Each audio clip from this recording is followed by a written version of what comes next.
Amidst the bustling Christmas atmosphere, music echoed through the streets as the first flakes of snow began to fall. Laughter mingled with the white drifts, creating a warm and festive glow that seemed to wrap around everyone. Within the crowd, a small family strolled happily.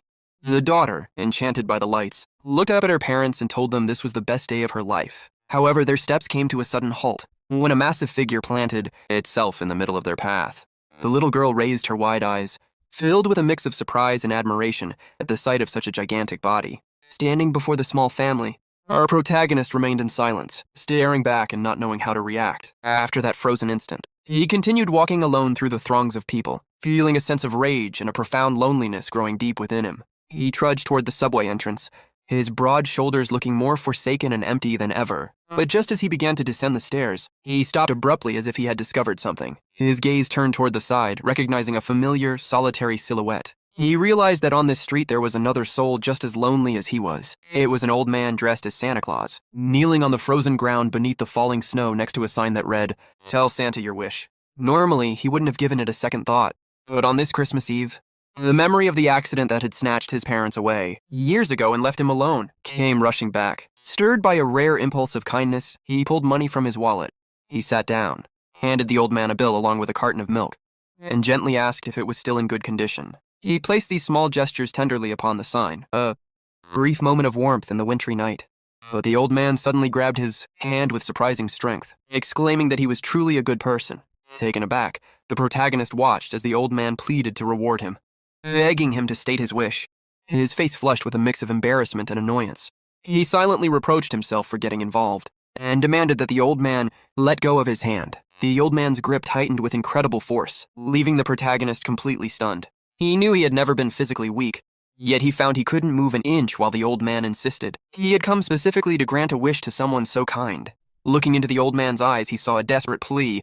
The man claimed he could not return to Santa's village without receiving a wish to fulfill. Resigned and seeing no other way out, the protagonist sighed and asked if expressing his wish would finally set him free, receiving an energetic nod in response. After thinking for a moment and catching a glimpse of his own reflection, he began to reveal his desire. Though he first joked about winning the lottery, the old man dismissed this instantly, demanding a sincere wish from the heart. That request for sincerity brought them together in a moment of shared reflection. A deep melancholy washed over the protagonist's face as the loneliness of his past flooded back, and he realized what he truly craved was a family, a home that would never abandon him. With a bitter, lopsided smile, he finally expressed his true heart's desire. A wife as beautiful as a rabbit, and a daughter as adorable as a squirrel. Upon hearing this, the old Santa inhaled deeply, looking satisfied, as if he were drinking in the scent of a desperate longing and the soul of someone who had lived in isolation for far too long. He smiled a twisted, pleased smile, claiming he was lucky to have found such a kindred spirit. But in an instant, the old man's face turned sinister. His eyes glowed a haunting red as he promised to arrange a wife of pure heart and an obedient daughter. Just as quickly, his expression softened into one of deep emotion. He squeezed the protagonist's hand one last time and sincerely wished him a happy life. Terrified by the sudden shift, the man wrenched his hand away and bolted, convinced the old man was insane. Behind him, Santa's cries echoed through the snow, screaming that he would use all his power to make the wish a reality, and that the entire village of Santa was backing him. Shaken to his core, the protagonist scrambled into the subway station, desperate to leave the bizarre encounter behind. As he sat on the train, his hands hung limp between his knees, his mind a chaotic whirlwind of confusion. He stared out at the empty carriage, trying to process the old man's ramblings as nothing more than a localized madness. Yet he couldn't deny that he had actually voiced his deepest desire. Seeing a poster of a laughing family on the train wall only reinforced how much he truly yearned for that elusive happiness. Eventually, the rhythmic hum of the night train made his eyelids heavy, and he drifted into a fitful sleep. In the midst of a hazy dream, a strange, pungent scent hit his nose, accompanied by a chill that seeped deep into his bones. He jolted awake, disoriented and dazed, only to be struck by a wave of horror. He was completely naked. The biting air touched every inch of his skin, and an intense sense of dread washed over him as his surroundings came into focus.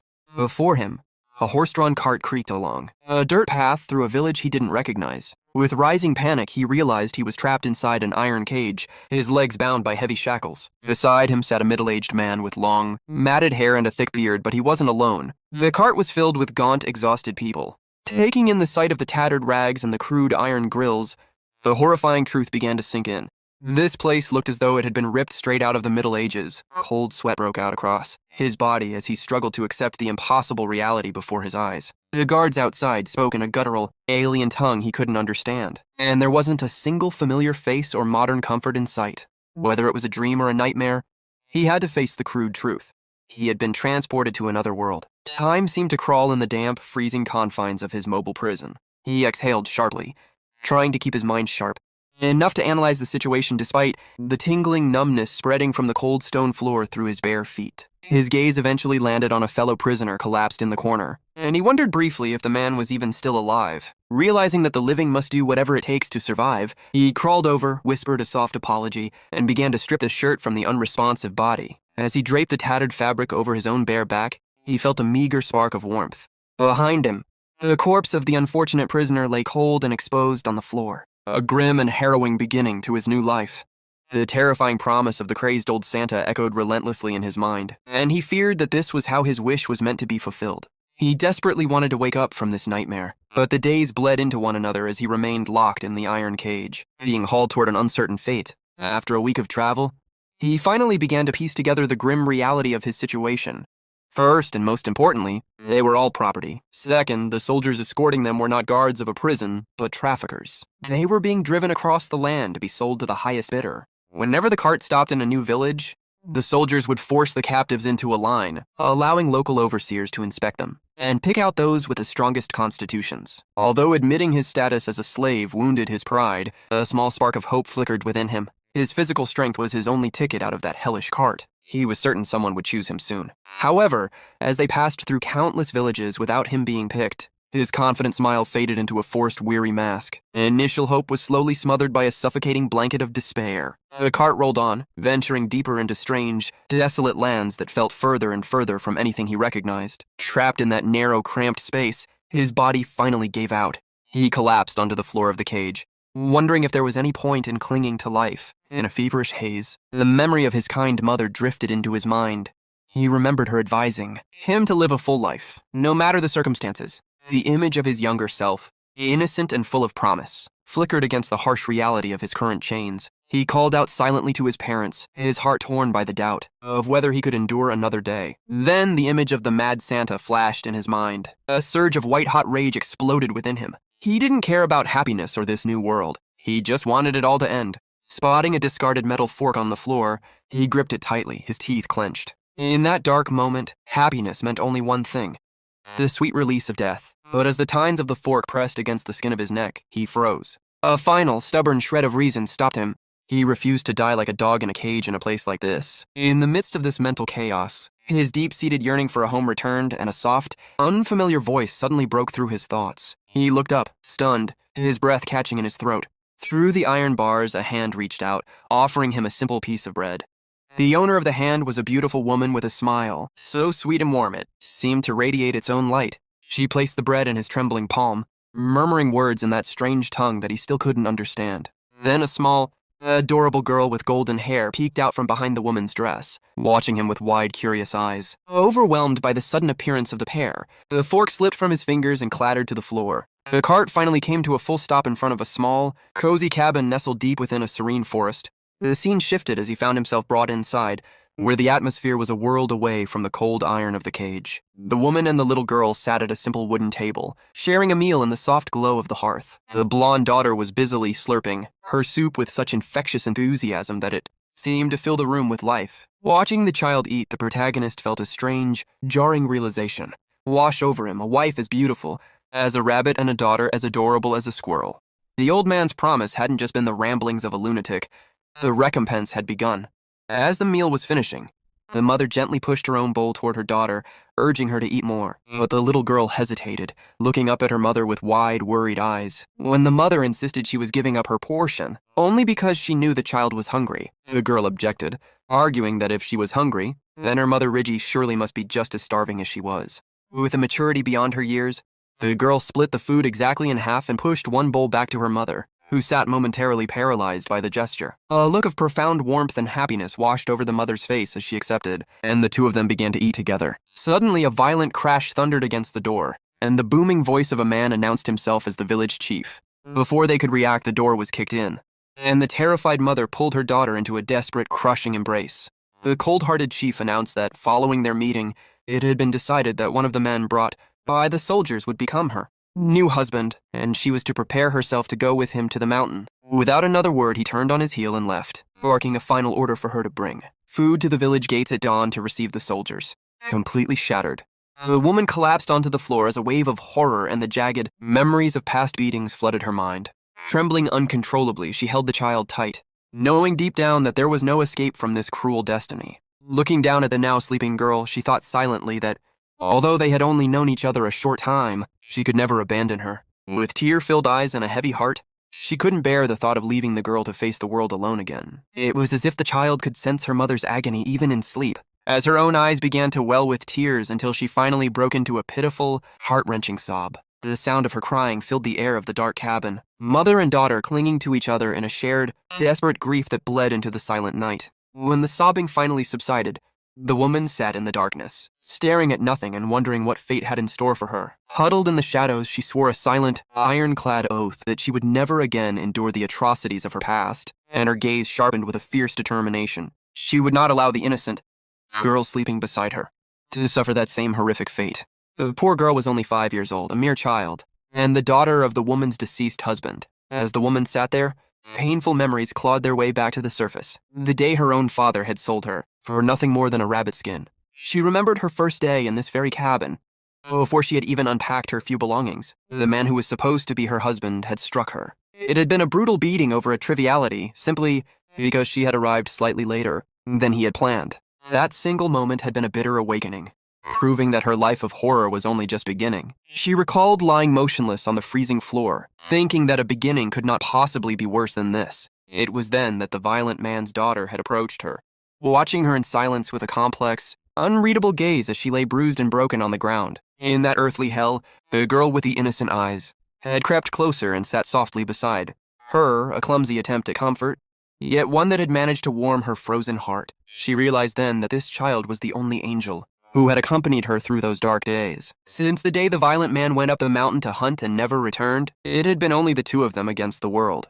The woman and the little girl had remained together, bound by a mutual need for survival in a world that offered them nothing else. According to the whispers of the villagers, the violent man had been torn apart by a pack of wolves, deep in the forest, and never returned. Upon learning of his death, she had felt a brief, flickering sense of relief, but it was quickly replaced by a vague, heavy dread that settled in her chest. Her somber expression reflected the harsh reality of her situation.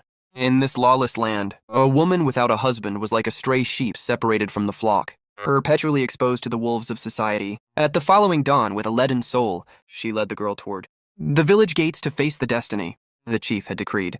Along the way, the child suddenly cried out, pointing ahead and pleading for her mother to look. There stood a cart with an iron cage, and inside, a figure sat huddled in the shadows. The mother froze in her tracks, her heart beginning to beat with an unusual frantic rhythm. As if drawn by an invisible thread, she took her daughter's hand and approached the cage. When the man inside raised his head, she gasped in recognition. It was the same man she had offered bread to before. In that instant, her eyes widened with a sudden, sharp terror as memories of the previous night's violence came rushing back. She remembered the late husband's face, how he would strike and curse at anyone he deemed useless. She also recalled the hollow, desperate look in this caged man's eyes when she had seen him, holding a fork to his own throat. Just as those terrifying memories threatened to overwhelm her, the village chief appeared, insulting them with cold contempt for causing a scene so soon after their meeting. He growled, blaming them for ruining his morning, and his dark, overbearing presence loomed over the pair as they trembled in fear. The image of the suicide fork remained etched in her mind, sparking a deep empathy for a desperation she knew all too well. Conversely, in the man's eyes, there was only the image of the mother and child, whose small act of kindness had quite literally pulled him back from the edge of the grave. Amidst this chaos of emotions, she reached into her basket and pulled out another piece of bread. Keeping her head low to hide the complex emotions swirling across her face, she offered the bread to him once more, a tiny, flickering flame of humanity in a world of cruelty. That moment of tenderness from the woman and the pure innocence of the child finally broke his resolve to end it all. He let the fork fall and abandoned his thoughts of death. However, the village chief intervened again, his voice like ice. He snatched the basket from her hands and ordered her to return to the village immediately so he could handle the reception of the new slaves. She obeyed in silence, forcing a fragile smile for her daughter to reassure her that everything was fine. So the child looked up with clear, perceptive eyes sensing the wrongness in the air. Inside the cage, the man Juan clutched the bread, the last gift of humanity he had received. Driven by a gnawing hunger, he shoved a piece into his mouth, trying to reclaim whatever strength he had left. But the meager meal was brutally interrupted as two soldiers burst in, shouting without explanation. They dragged him violently from the cage and threw him onto the dirt, sending his precious bread flying into the mud. He and two other slaves were forced to their knees before the village chief, who declared coldly that the recruitment had begun. And then, a scene unfolded that would change everything. The scene that followed was nothing short of ghastly. Without a moment's hesitation, the two soldiers drew their blades and stabbed the other two slaves, massacring them savagely where they knelt. As the life faded from them, one of the soldiers dipped a finger into the fresh blood and began scrawling symbols onto a series of parchments. Instantly, the scrolls emitted an eerie, pulsing blue light, and Juan watched, frozen in terror, realizing he was witnessing true magic. Drenched in cold sweat, he wondered just how deep into this cruel and sinister world he had been cast. After a brief whispered discussion between a soldier and the village chief, the chief turned his attention to Juan, the sole survivor of the group. Juan looked up, his mind a blur of confusion and dread, completely unaware of what his fate would be. Meanwhile, back at the small wooden cabin, an elderly village woman arrived to see Rigi. She brought a heavy bag of provisions, instructing Rigi to take them with her. When she returned to the mountain house and explaining that the village would supply them with food for a short time, the old woman gave a blunt warning. She must remember that this new husband would not understand her language, and that every scrap of aid would eventually have to be repaid. Without mincing words, she confessed that no one in the village had actually liked Rigi's late husband. They had only tolerated his violence because the village lacked hunters. But this time was different. The man Rigi was about to receive might have been a commoner, but the soldiers whispered that while his face was rugged, his hands and feet were as soft and unmarred as a nobleman's. Taking Rigi's hand, the old woman tried to reassure her. By the look of Juan's unworked hands, they could trust he wasn't a brute, and if he worked well, they might finally live in comfort. Rigi, however, lowered her head, her voice thick with sorrow. She told the woman through quiet sobs that she didn't crave a comfortable life. She only prayed for a husband who wasn't violent. She would be happy if the man simply left her, and her daughter in peace in a corner of the house. At the next dawn, the fragile peace was shattered by violent pounding on the door. Rigi jolted awake, pulling her sleepy daughter into a protective embrace. Peering through a crack in the wood, she was stunned to see the village chief approaching, brutally dragging a man behind him. The chief burst inside and announced that he had brought the man she was to marry. Rigi gasped, the words "my husband" catching in her throat. As the chief barked orders at her to take him in, Juan was shoved into the room, stumbling and looking around in a daze, completely disoriented. Seeing Juguan wounded and exhausted, a rare flash of anger surged through Rigi. She cried out, demanding to know why they were dragging a hurt man like an animal. In that secret moment of realization, she understood that this poor, broken soul before her was indeed the man destined to be her husband. She looked at him, trembling with awe at his towering, massive frame, the likes of which she had never seen. Juan tilted his head slightly, his gaze clouded with confusion as he watched her reaction. Then a spark of recognition hit him. This terrified woman was the same one who had offered him the bread. He was left even more bewildered, unable to fathom why she was trembling at the sight of him. In that moment, the village chief grew impatient. He grabbed Juguan's hand, snapping at him for standing there paralyzed. Without waiting for a response, he hauled the giant man toward the two worried figures. The chief shoved Juguan until he was pressed right against Rigi, attempting to arrange them like a set of dolls. Seeing them both still rigid with fear and confusion, he forced their hands together, lacing Juan's fingers with Rigi's. He declared with a satisfied grunt that they were now husband and wife, and told them not to be shy. Standing there, their hands joined by force, the two strangers looked at one another, bound together in the shadows of a cabin in a world that had already taken so much from them both. Bound by force and confusion, Juan struggled to make sense of the chaos, though the heavy atmosphere began to reveal the gravity of his situation. Standing beside the beautiful woman, a wild, almost impossible thought crossed his mind. He suddenly recalled the sinister promise of the old Santa, regarding a wife of pure heart and an obedient daughter. As he looked at Rigi, with her sweet and fragile appearance, he instantly imagined her as a bride resembling a gentle rabbit. The little girl, with her large round eyes, looked exactly like an adorable little ground squirrel. Juan was in disbelief. Could that old madman actually have granted his wish? Yet, even as the realization dawned, a sense of deep grievance washed over him. To grant a wish by throwing him into a cruel alien world seemed like a sick joke. Why couldn't the old man have given him this gift gently, instead of forcing him through such immense pain and humiliation? He lowered his head, his hair shadowing a face that was darkening with a growing, silent rage. He ground his teeth and swore that if he ever saw that Santa again, he wouldn't hesitate to send him straight to hell. The sheer intensity of Juan's internal fury radiated off him like a ferocious bear, causing the mother and daughter, his rabbit, and squirrel, to cower in instinctive fear. Following the forced introduction, the village chief and several other men led him into the nearby forest. The chief appeared to be explaining something at the top of his lungs, but Juan's head was spinning. He couldn't understand a single syllable of the guttural language. After the chief finished his one-sided explanation, he turned to the other men as if they were making a pivotal decision. Suddenly, a blond man stepped forward and extended his hand. Thinking it was a gesture of greeting, Juan responded politely and took the man's hand. But he immediately felt an extraordinarily powerful squeeze that was clearly a test of his strength. The blond man began to exert massive pressure, his face contorting with the effort, while Juan naively wondered if this was simply a peculiar local greeting. However, as the provocation became undeniable, Juan's brow furrowed. With a slight effortless counter-squeeze, Juan hoisted the young villager clean off the ground. The man screamed in desperation as he dangled in the air. A scene so shocking, it caused even the village chief to cry out in alarm. The blond man's hand turned a deep, angry red under the weight of Juan's incredible power. After that brief demonstration of raw strength, the young man was left on his knees, clutching his throbbing hand, while the chief began a fresh round of frantic explanations. Without further delay, he handed Juan a bow and a quiver of arrows, seemingly entrusting him with an important task. Juan took the weapon, wondering why it was being given to him, though he correctly assumed it wasn't for another duel. Seeing that Juan was still bewildered, the chief began to gesticulate with exaggerated movements. He even went so far as to imitate the hopping of a rabbit until a light bulb finally went off in Juan's head. They wanted him to hunt, but just as Juan felt he understood, the chief waved his hands in a panic, as if Juan had gotten it all wrong. He pointed urgently toward the thickets and screamed for him to shoot immediately. Juan followed the direction of the finger and saw nothing but a small white rabbit peacefully nibbling on leaves. He looked back with total confusion, knowing he had never used a bow in his life, but the chief wouldn't stop shouting for him to act.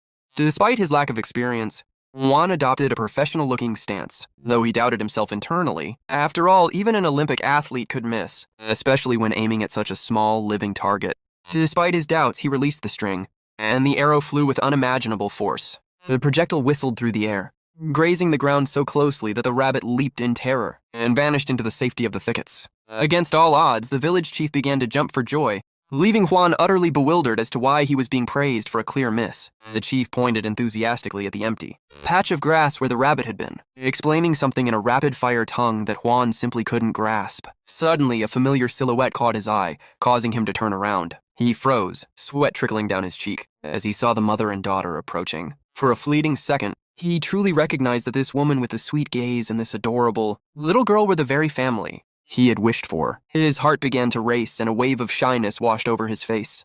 This sudden deep blush on a man of Juguan's stature left everyone confused, especially Rigi and her daughter. After that embarrassing introduction, they shared their first meal together in the peaceful grove, though a palpable tension still hung over the small newfound family. Sitting silently across from one another, Rigi prepared a simple, comforting meal, a bowl of hot soup filled with fresh vegetables and meat.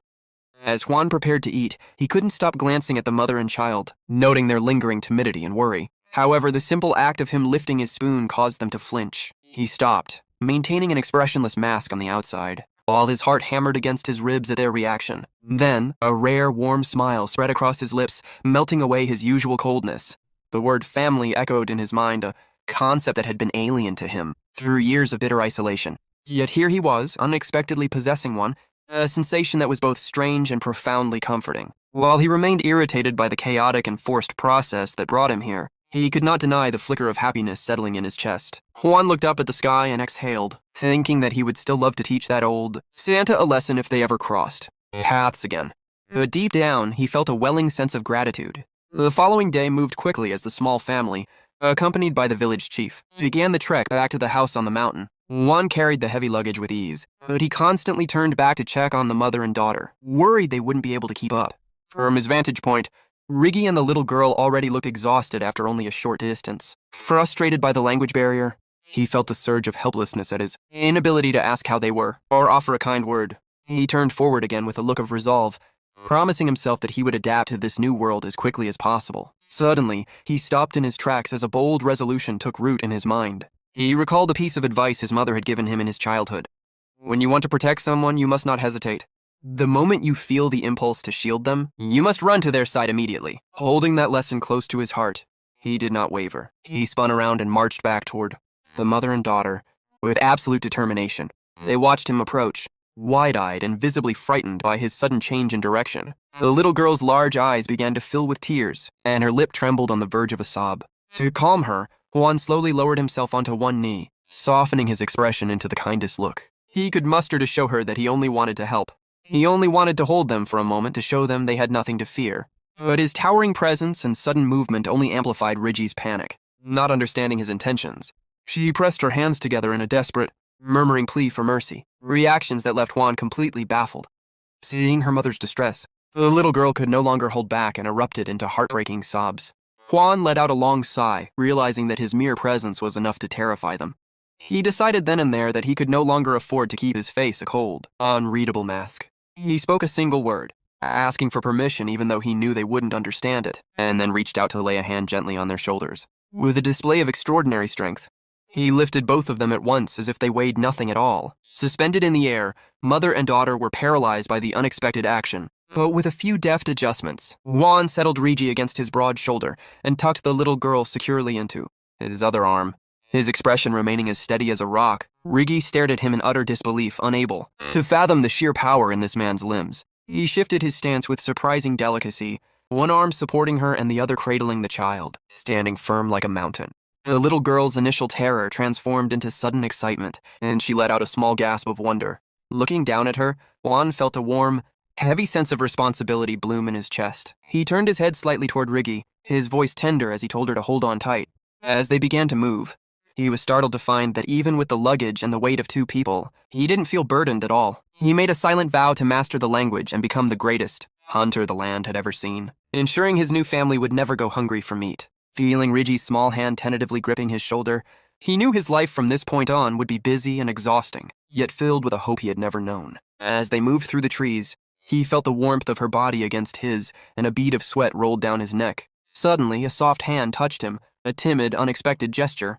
Without a word, Juan raised his hand and covered hers, forging a silent bond between 2 strangers. In that moment, the shadows of fear seemed to dissolve, replaced by a growing peace as they found shelter against his strong back. Without a single complaint, Juan carried them to the very end of the trail, following the village chief until the mountain cabin finally came into view. The chief, looking grateful for the man's endurance, told him to rest before he eventually disappeared into the thickening mountain mist. Juan stood in the silence, watching the chief's silhouette vanish, leaving him alone with his small family.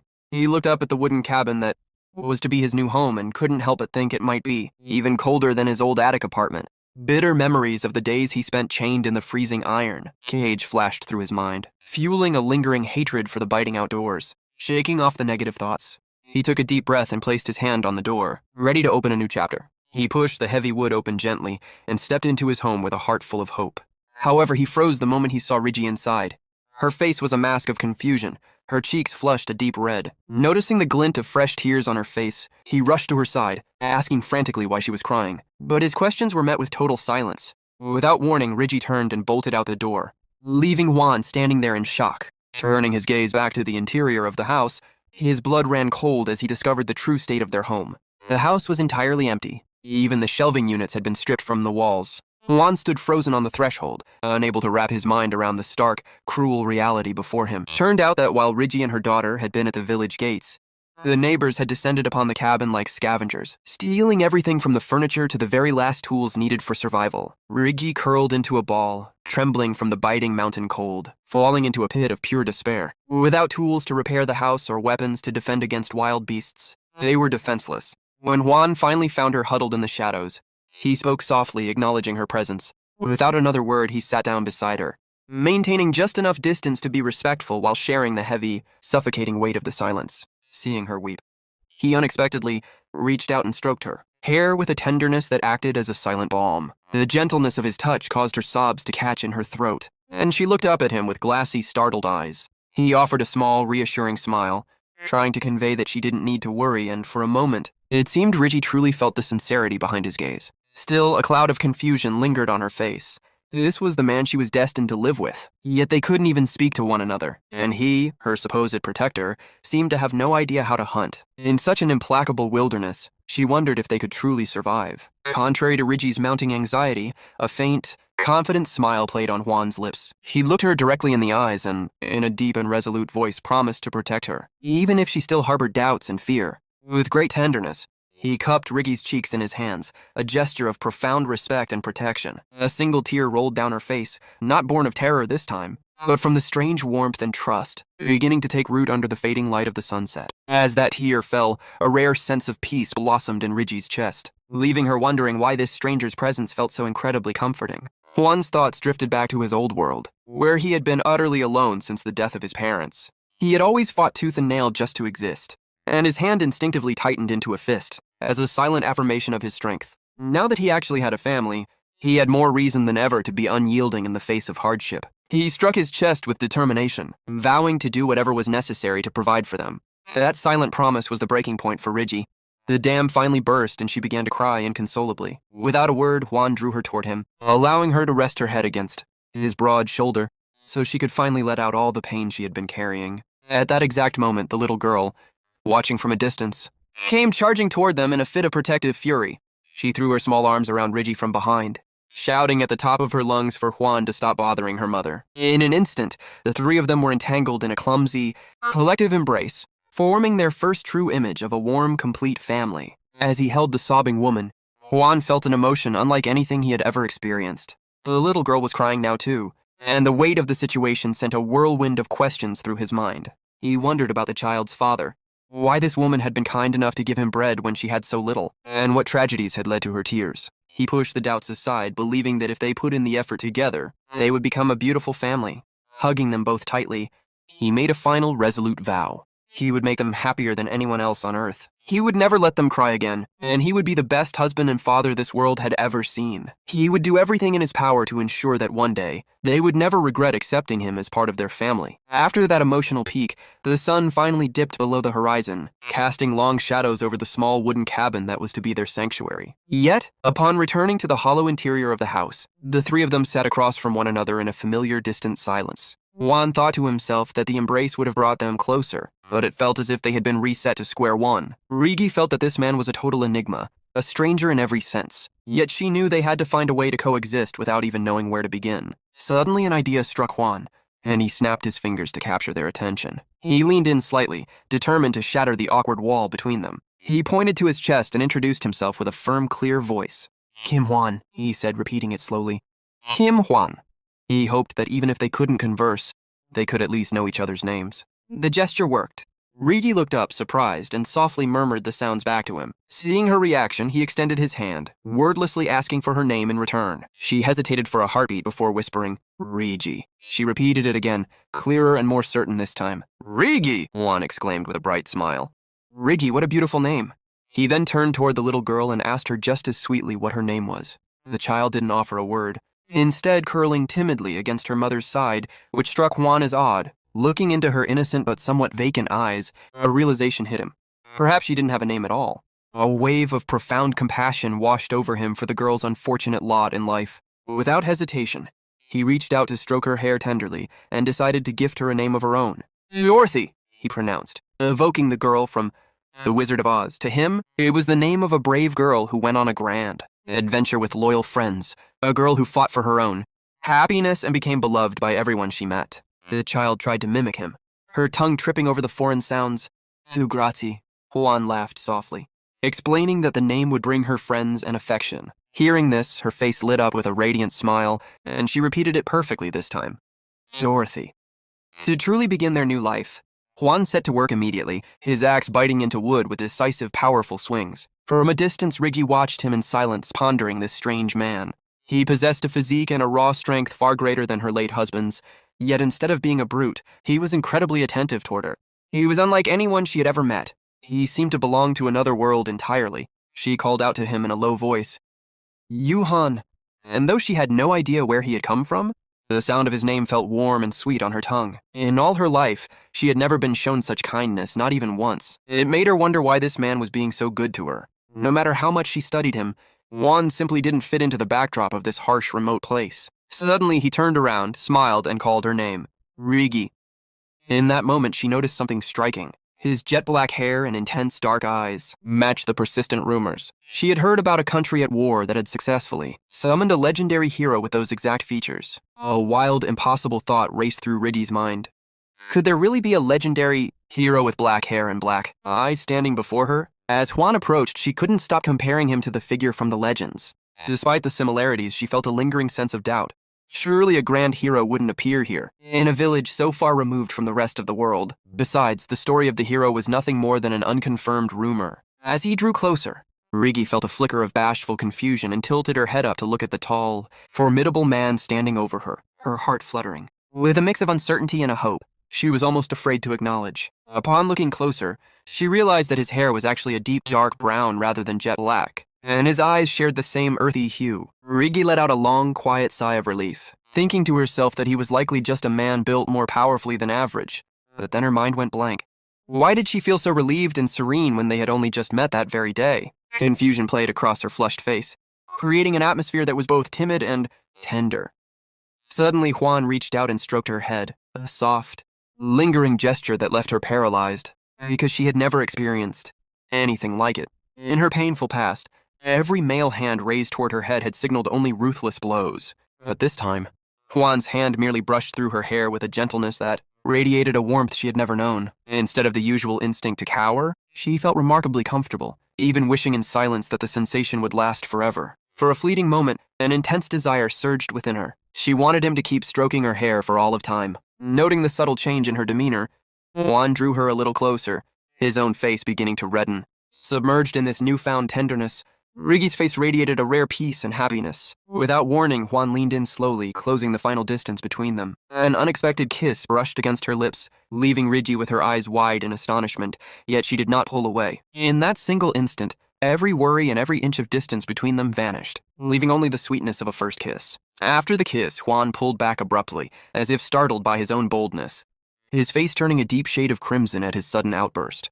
He stammered, unable to find any words, his nervous hands fidgeting as he looked for a place to put them. His shyness was undeniable. To escape the suffocatingly awkward atmosphere, he hurriedly grabbed a nearby wooden bucket as an excuse. He gripped the handle as if trying to cling to what little composure he had left, and, without saying a word, he turned and ran toward the stream, leaving Rigi standing there alone and stunned. She remained in place, her face burning and her heart racing, still savoring the lingering sweetness of the kiss. Meanwhile, Juan walked alone by the water's edge, berating himself for acting so impulsively. He twisted with nerves, reminding himself that although they were husband and wife in appearance, they were effectively strangers who had met only hours ago. The more he overthought it, the more distressed he became. They didn't even speak the same language, and he had no idea how to navigate these uncharted waters. He simply paced aimlessly, trying to find a way out of his mental fog, lost in his thoughts. He moved forward without realizing how far he had wandered or where he was. Suddenly, a spine-chilling howl echoed from the depths of the forest, shattering the silence of the night. He jolted awake, casting aside his distractions and telling himself he needed to fetch the water quickly and get back. However, a shiver raced down his spine and cold sweat broke out on his forehead. From the thick darkness, a gigantic wolf emerged slowly, its eyes glowing a brilliant coal-like red. It blocked his path, growling low in its throat and bearing a set of terrifyingly sharp fangs. This was a true beast of the night. Juan took a tense step back, drenched in sweat as he faced the creature. The wolf radiated a murderous aura that chilled his blood. It was clearly a savage predator. He stood motionless, his hand white-knuckled around the bucket as he tried to maintain his calm before the imminent strike. Yet, instead of succumbing to fear, he lowered himself slowly, set the bucket aside, and stared back without flinching. He quickly grabbed a fallen log nearby, a crude weapon, but the only thing he could trust in that moment. He gripped it with all his might, his gaze unwavering and prepared for a struggle between life and death. The wolf lunged with terrifying speed, and Juan threw himself forward to meet it head-on. He used the log to block the wolf's devastating bite, the sheer force of the impact vibrating through his entire body. The impact forced him to exert every ounce of his strength. But the wolf was not only powerful, it was feral. Juan cried out in pain as he was flung backward, crashing into a tree with a force that left him dazed and seeing stars. Refusing to yield, he let out a roar of primal rage and lunged forward, desperate to seize the beast by its throat. He ground his teeth, determined that he would not die in such a god-forsaken place, concentrating all of his will and survival instinct into one final stand. His eyes burned with the fire of a man pushed to the brink. With a guttural shout, he prepared to deliver a finishing blow to end the struggle once and for all. As he struck, a searing pain shot through his arm, as if his very life force were being consumed by a strange, surging energy. Suddenly, a sharp Ken sound rang out, and to his utter shock, an intense golden light erupted from his palm. The wolf growled, but the flame dancing in Juan's hand was far more ferocious, enveloping the beast as Juan watched in a state of complete stupefaction. The flames exploded with a violence and power he never knew he possessed. He managed to scramble onto the wolf's back, channeling every drop of this new power into his flaming fist, intent on bringing the predator down. He unleashed a devastating, fire-enhanced strike, a destructive attack that shattered the night. The wolf collapsed, its life extinguished instantly, leaving nothing but a dark stain of blood upon the earth. Even after the beast was still, Juan continued to throw punches into the empty air, his body acting on pure adrenaline as he purged the accumulated tension of the fight. Finally exhausted, he collapsed onto the grass, staring at his hands in disbelief. He was certain he had seen them ablaze, yet as he lifted them to the moonlight, he found his skin unmarred and his clothing untouched by the fire. It was an inexplicable mystery. Lying there attonito, he struggled to process the fact that he had just used magic. He recalled the strange blood rituals the soldiers had performed and realized that traveling through time and gaining powers was a common trope in the stories he knew. Perhaps he thought he had become one of those protagonists. He raised his hand toward the heavens and, filled with a sudden, intense hope, shouted, "Invoke fire!" But his command was met only with the rustle of leaves and silence. He tried again and again, his voice growing more desperate, attempting grander techniques like firestorm and flame wall, even shouting grandiloquent incantations like Dragon's Breath or Spirit of the Earth Arise. After his efforts proved fruitless, he lay back down in disappointment. Though he knew the experience hadn't been an illusion, the wounds from his collision with a tree had partially healed themselves. Looking up at the stars, he realized that mastering this power would be his greatest asset in hunting and providing for his family. He smiled, imagining a bright future where he could give Riggy and Dorothy a life of comfort and joy. Moreover, in a remote village without a doctor, his newfound magical healing would be a miracle. He sat up, resolved to investigate this power further, certain that if it had manifested once, it would surely return. As he sat in the quiet, painful memories began to surface. Shortly after the death of his parents, he had also lost his grandfather, the only person who had truly cared for him. Though his grandfather had seemed healthy for his age, he had died in a senseless accident, leaving Juan vulnerable to the cruelty of his remaining relatives. He remembered the funeral vividly, how a relative had burst in and struck him, screaming that he was a curse who had caused the deaths of his father and brother. From that day on, everyone had treated him like a plague bearer, even though he was just a high school student trying to survive. Back in the present, Juan looked at the wolf's carcass with a slight, weary smile, pushing the old ghosts away. He hoisted the heavy beast onto his broad shoulders, knowing he needed to head back before more predators arrived. He knew skinning it would be grueling work, but it was possible. He thought of his grandfather again, remembering the days he spent watching the old man prepare chickens and rabbits on the farm. He looked at the moon, thinking that if his grandfather could see him now, he would be proud. Yet one nagging question remained. How could he learn to control this wild, dormant magic? Inside the cozy warmth of the cabin, Riggy and Dorothy were busy preparing the evening meal. Dorothy ran with boundless energy to bring a bowl to Riggy, her small face alight with expectation.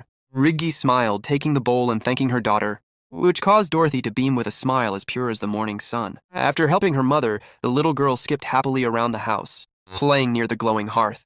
Suddenly, a strange sound from outside piqued her curiosity, and she stood on her tiptoes to peer through the window. She tilted her head, trying to make out the shapes in the darkness. But when a gigantic wolf suddenly appeared right before her eyes, Dorothy let out a blood-curdling scream. The girl fell backward in terror as Riggy, heart-pounding, called out for her daughter.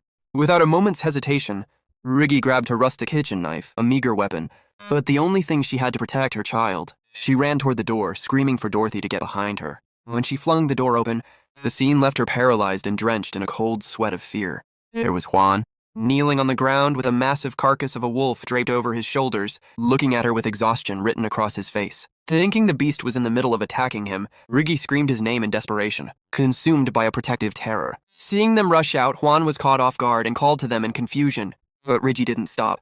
She raised her knife high, determined to defend her man. It was only when she realized the beast was dead that she let the knife slip from her fingers, her body stiffening with a sudden, overwhelming wave of embarrassment. She rushed to Juan, embracing him and asking frantically if he was hurt.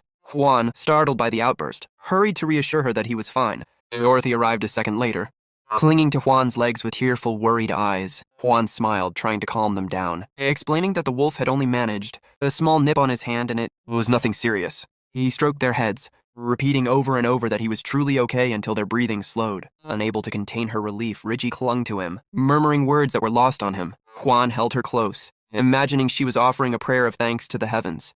Dorothy continued to sob, and Juan guessed she was trying to tell him just how frightened she had been. He held them both tightly, silently blaming himself for failing them and causing such distress. After a while, the three of them headed back inside, but the harsh croak of a crow on the roof seemed to announce that the peace would be short-lived.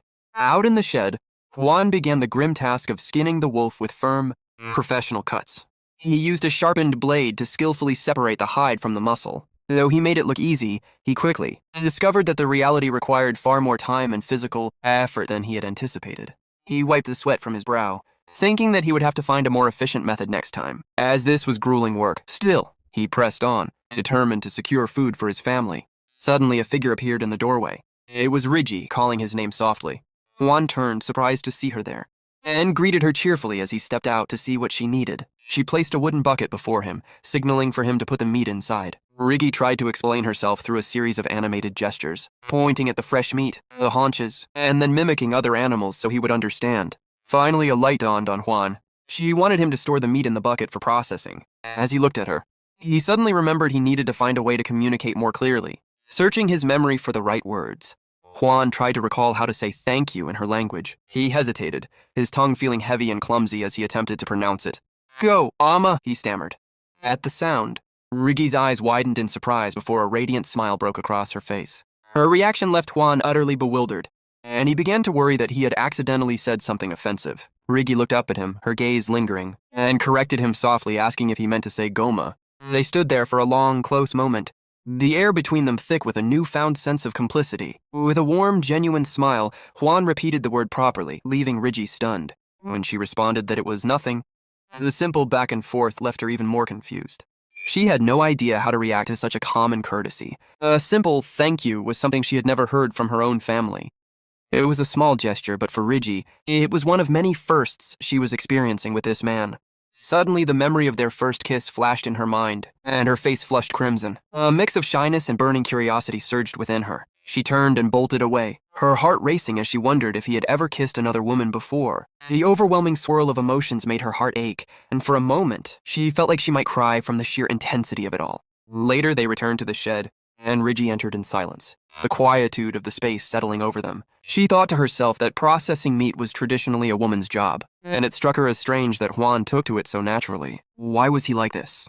Despite her confusion, the two of them worked the meat together with a surprising, fluid coordination. Riggy felt her mind wandering again, questioning what she should do, and wondering if this strange pull she felt was actually love. In an involuntary gesture born of expectation, she slowly closed her eyes. Seeing this, Juan did not hesitate. He leaned in and placed a tender kiss on her forehead. The softness of the kiss made her heart throb with warmth and happiness, but she immediately pulled back, scolding herself for being a fool and assuming he would go further. Juan remained still, watching her with a serene and peaceful face. Riggy gripped her head in a mock panic, wondering if he now thought she had been begging for a real kiss. She looked up to face him, determined this time to keep her eyes wide open so there would be no more misunderstandings. But Juan leaned in once more, and this time, it was a deep, real kiss that caught her completely off guard. When he pulled away, he looked at her with eyes filled with a profound tenderness, love, and respect. Somewhat embarrassed by the intensity of the moment, Juan hoisted the bucket of meat. But noticing Dorothy was missing, he called out in confusion. He soon realized that the little girl had been peeking through the doorway. The entire time, she had witnessed the whole passionate exchange. Upon realizing they had been watched, Riggy let out a shriek of pure embarrassment and fled into the house to hide her burning face. After that bashful episode, the small family decided to take a walk through the forest, with Riggy leading the way while Juan and Dorothy followed behind in a scene of calm, domestic warmth. Along the path, Dorothy skipped ahead happily, suddenly stopping to reach out, her small hands as if she wanted to help. Juan carried the heavy bucket. Juan smiled and thanked her sweetly for the adorable gesture, but Dorothy froze, her brow furrowed in a pout. Juan was puzzled until it clicked. He hadn't used her name. Understanding now, he knelt down and thanked Dorothy with genuine affection for her help. At the sound of her new name, the little girl's face lit up like the midday sun and she beamed with joy. With a newfound burst of joy, Dorothy helped her new father push the heavy bucket along. Inside the house, Riggy carefully stroked the wolfskin, a trophy of Juan's prowess. Juan, sitting across from her, wondered for a moment why she would want to hang such a pungent pelt inside their home. But then it occurred to him that perhaps the skin held a deeper meaning for her. He watched her and noticed how much she seemed to value it, which filled him with a quiet sense of satisfaction. Regi and Dorothy sat beside the pelt together. The little girl, brimming with curiosity, brushed the soft fur with her hand. In an innocent and adorable gesture, Dorothy began to comb the wolf's hair using a small stone she had found. Seeing this, Regi couldn't help but smile, creating a moment of domestic warmth that was truly happy. Juan found himself smiling too, easily swept up in their collective joy. A little while later, Regi stepped outside to begin preparing their meal, carefully laying out pieces of fresh meat. The reddish steaks, cut with painstaking care, promised a dinner that would be both abundant and nourishing. Juan watched her work the meat intently, realizing that this was how they preserved their food in this world. He made a mental note to pay close attention so he could learn to do it himself next time. He smiled, seeing how pleased she was with a bit of animal fat he had managed to save, glad that his instinct to keep it had proven useful. Still, the reality of his situation pressed on him. He knew he had much to learn in this implacable new world. He needed to figure out quickly what held value here, how people bought, sold, and traded, and he wanted to familiarize himself with their ways as soon as possible. With that thought, he stood up, determined to stop resting and get back to work immediately. However, as he rose, Regi stopped him, her face etched with alarm and worry. She gestured frantically, pleading with him to sit back down and rest his body. Juan simply shook his head with a reassuring smile, trying to show her that he had rested enough and that his aches had faded. He placed a hand gently on her shoulder to assure her that he wouldn't overexert himself and that she could be at peace. Regi hesitated for a heartbeat, then finally nodded and stepped back to give him his space. Juan took his axe and headed into the forest, looking for a moderately sized tree to practice on. He had heard that oak was excellent for firewood, though he wasn't entirely sure how to recognize it yet. Relying on his raw power, he raised the axe and channeled his strength into a decisive swing. It was a powerful blow that showcased his extraordinary strength. But because he used a bit too much force, the axe suddenly flew out of his hands, spinning out of control. He clutched his head in alarm, unable to believe he had done something so foolish. After searching for a while, he finally managed to gather a sufficient amount of wood to keep his family warm. He hoisted the heavy basket of firewood onto his back and returned home cheerfully, ready for a cozy night. Upon entering, he found Regi and Dorothy waiting with faces full of concern. Before he could even process what was happening, Regi ran over, took his hand, and pulled him along urgently. She sat him down abruptly, an unexpected act that left Juan completely bewildered. She then took his rough hand in hers and began to carefully wipe away the dirt and grime. Juan, feeling a bit shy, thanked her softly while Dorothy watched curiously from a distance. Suddenly, the little girl bolted away as if struck by a brilliant idea. She ran to the basin and with her tiny hands, filled a small container with water. Though she was clumsy and left a trail of puddles across the floor, she made it back and without a moment's hesitation, splashed the water directly onto Juan in a surprised gesture of help. Soaked by the cold water, Juan could only smile resignedly, finding it impossible to be angry with his adorable daughter. Seeing the scene, Regi broke into laughter, and the atmosphere in the cabin became light and joyful. Dorothy, however, looked a little disappointed, as if she had expected a different reaction from her new father. Juan smiled, knelt down, and stroked her head, thanking her tenderly.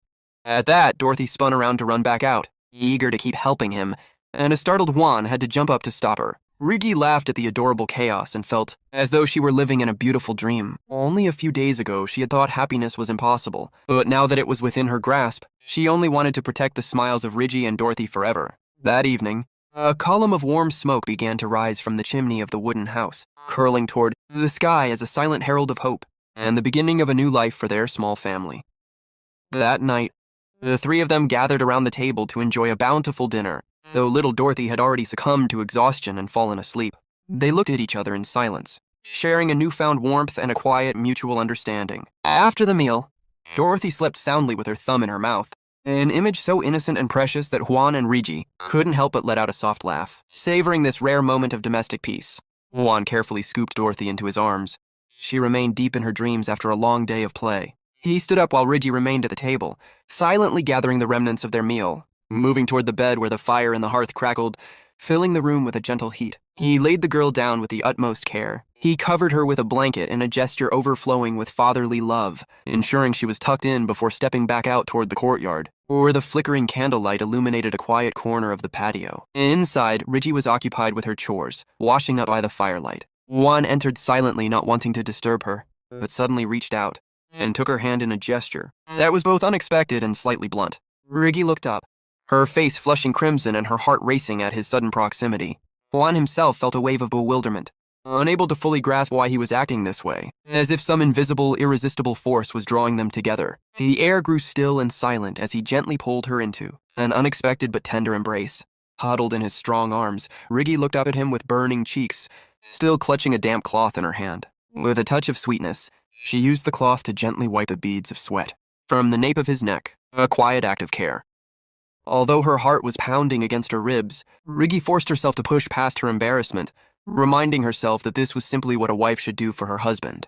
Gaining a bit of courage, she softly lifted the hem of his shirt to reveal his firm abdomen, intending to dry the sweat there. The unexpected contact sent a jolt of nervous energy through them both. She was overwhelmed with bashfulness while he offered a pleased, tender smile. His gaze became softer, carrying a playful yet warm light. However, despite her efforts to remain calm, Riggy found the sheer weight of the intimacy almost too much to bear. Noticing her hesitation, Juan took her hand once more, a surprised gesture filled with a deep, lingering tenderness. He looked directly into her eyes, and the atmosphere shifted into something profoundly romantic, making Riggy's heart skip a beat. He leaned in and whispered a suggestive invitation into her ear. It was time to sleep. Hand in hand, they entered the house's only bedroom together. He guided her gently toward the bed with a look full of affection and desire. Under the dim glow of the lantern, their eyes met, and the air between them turned heavy with a passionate, romantic heat. Riggy remained shy, but she did not resist, her heart drumming a frantic rhythm. He leaned over her, savoring the softness and warmth of the woman before him. Juan thought to himself that she truly was his wife, and he prayed silently that they would never be parted. He found himself begging that distant Santa Claus never to take them away, and to let him protect their smiles until the day he died. In this world, the wealthy nobility might not understand, but for common folk, it was perfectly normal for the entire family to share a single room. Riggy lay there, well aware of what usually transpired on a couple's wedding night, and for a moment, the jagged, painful memories of her violent father clawed at her mind. The echoes of his threat still haunted her. The memory of him shouting that he would hit her harder if she cried. She remembered the nights following those beatings, when her mother's trembling sobs would continue until dawn, leaving Riggy to live in a state of perpetual fear. She had often wondered when her own long nights would finally find peace, fearing her mother's tears were a grim portrait of her own future. However, the next morning, she woke to the gentle sound of firewood crackling in the hearth. She blinked her eyes open, startled to find herself waking up to a world that felt fundamentally different than the one she had always known. She woke in the bed nestled between Juan and Dorothy, blinking as she recalled the nights she had spent sleeping on the hard floor. Her head was resting on his arm, a closeness so unexpected it made her breath hitch.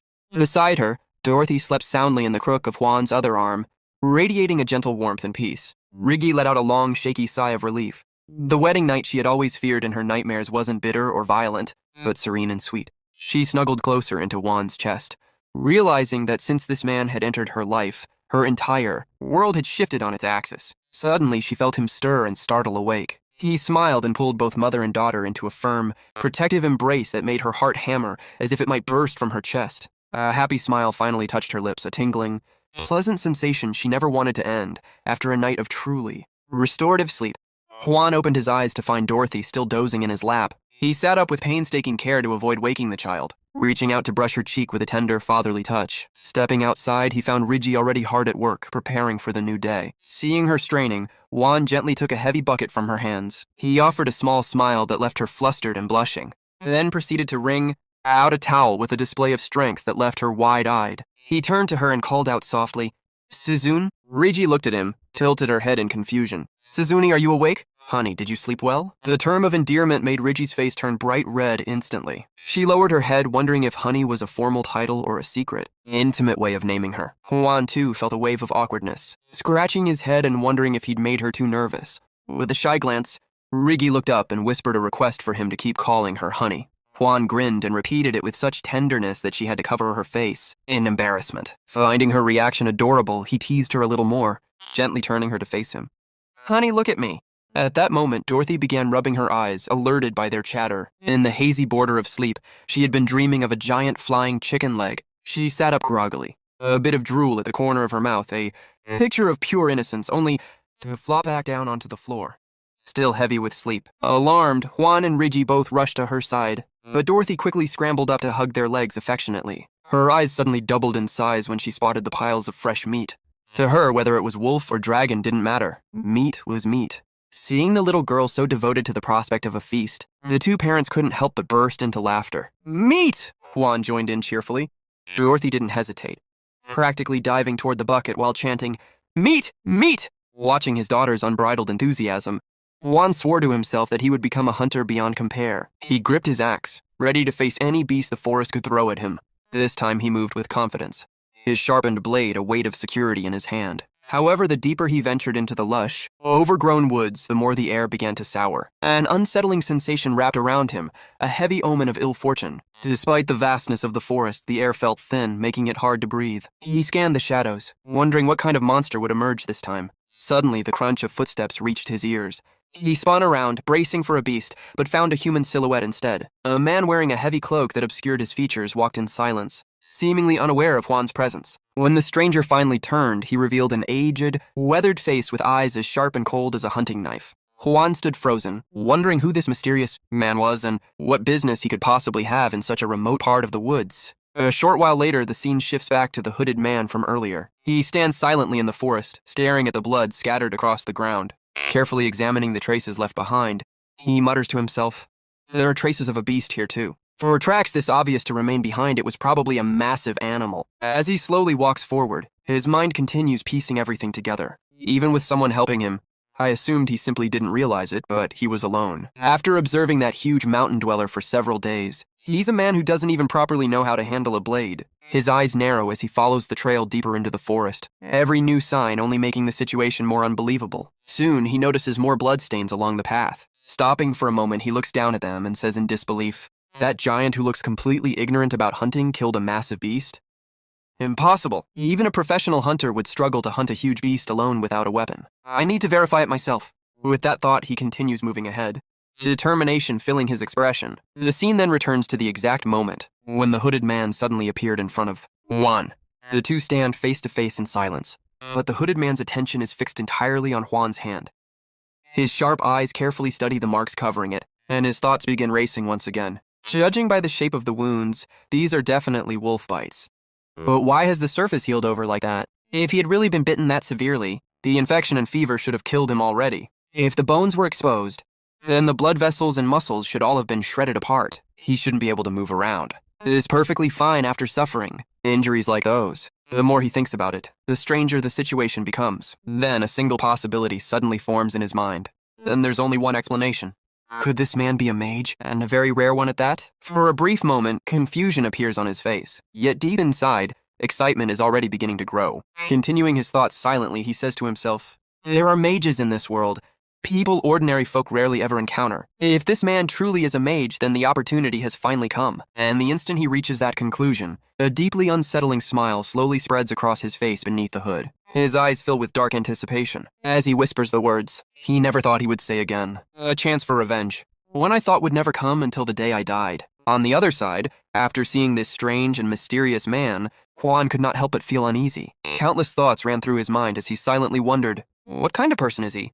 The old man beneath the hood remained quiet for a moment, before finally beginning to speak about his past. His voice sounded calm, but there was a deep bitterness hidden within it, as if the weight of many painful years still clung to every word he spoke. "I'm an old, stubborn man now," he said slowly, "but there was once a time when I too was a vigorous young man. If you became a forest keeper managing a noble's mountain or woodland, you were obligated to spend a certain period fighting on the battlefield. And if you earned military merit there, you could even become one of the Lord's retainers." As he continued speaking, his eyes seemed to drift far into the past, remembering the dreams he once carried in his youth. "I left my father behind and wandered from village to village, hoping to become a mountain dweller and an independent hunter. Not long after, I became the mountain keeper of a certain village. It was a mountain overflowing with abundance. Game was plentiful, the forests were rich, and life seemed peaceful. Its only flaw was the lack of firewood. Since even commoners were allowed to enter the Lord's forest, people always had to venture deeper into the mountains to gather wood." A faint, bitter smile appeared on his face. "Back then, I thought it was actually a good opportunity. I believed it would help me learn the terrain better. Never once did I stop to consider why the villagers only gathered firewood from the shallow parts of the mountain." For a moment, silence filled the air before he continued in a colder tone. "A forest keeper tasked with protecting and managing the Lord's woods must have all four limbs intact when signing the contract. Right before the official contract was finalized, I failed to meet those conditions, and I was rejected." His expression darkened as the memories became heavier. "I never could have anticipated it. I never imagined that goblins lived within those mountains. The hatred in his voice became impossible to hide now. Goblins kidnap human women and breed offspring with them. Later, I learned that the village where women kept disappearing and dying had become infamous. Nearby is the Goblin Village. The old man clenched his fists tightly beneath. His cloak, as decades of resentment, surfaced within him once more. I endured a wretched existence after that. Everything was taken from me and my life was thrown into ruin. Yet I continued living only for a single purpose, waiting for the day I could finally take revenge on the goblins, who destroyed everything I had. Even now, the pain in his eyes had not faded. Though I despised the villagers for hiding the truth from me, I still lived alongside them for decades. The only thing keeping me alive was the obsession that someday, somehow, I would have my revenge on those bastards. This man can do it. With those words, the scene shifts back to the present, and the old hooded man's thoughts become completely focused on the protagonist. As he stares at Juan, his mind begins carefully analyzing him once again. That enormous frame, and that monstrous strength. You could never find someone like him around here. And on top of that, he possesses an absurd healing ability. The old man's eyes narrow beneath the shadow of his hood as his thoughts grow darker. Right now, the goblins are hiding deep within the mountains. But once they begin running short of women, they will definitely attack the village again. Before that happens, I'll turn this bastard into an exceptional hunter. A cold determination settles over him as he silently finalizes his plan. I need to keep the existence of the goblin den hidden until the contract is signed. Once the contract is made, the binding force will take effect, and he won't be able to simply run away whenever he wants. At that moment, Juan slightly bows his head toward the old man, showing him a basic form of respect. However, even while receiving the greeting, the hooded man remains cautious. Observing Juan carefully, he thinks to himself, even while greeting me, he's keeping his center of gravity shifted backward. He's smiling, but he hasn't lowered his guard at all. Realizing this, the old man becomes even more certain that Juan is not as simple-minded as he first appeared. Then looking directly at him, the hooded man says, "From today onward, I'll pass everything I know on to you. You'll become a fine hunter." Hearing those sudden words, Juan becomes slightly confused. He cannot fully understand the old man's intentions or why he suddenly wishes to teach him. Even so, before he can question it further, the scene begins to shift once again. The next day arrives. Early in the morning, Juan slowly wakes up and mutters sleepily, "It feels like I only closed my eyes for a moment." And it's already morning. Inside the house, Rigi and Dorothy are grilling meat over the fire. While quietly preparing for the day, Juan gets up and starts heading outside. One of the windows is open, and as he glances through it, he notices the old hooded man standing outside the house. The moment Juan sees him, his expression becomes slightly cautious again. I didn't want to tell him to come inside the house, Juan thinks to himself. When I'm not around, I don't want someone getting used to entering a house where only Rigi and Dorothy are staying. Even while preparing himself for the day, Juan continues watching the old man carefully from inside the house. Outside, the hooded man stands there smiling faintly, but the smile feels strangely unsettling. Seeing that expression, Juan cannot help but think, seriously, that's an awfully suspicious smile. The moment Juan saw that suspicious smile on the old man's face, an old memory suddenly flashed through his mind.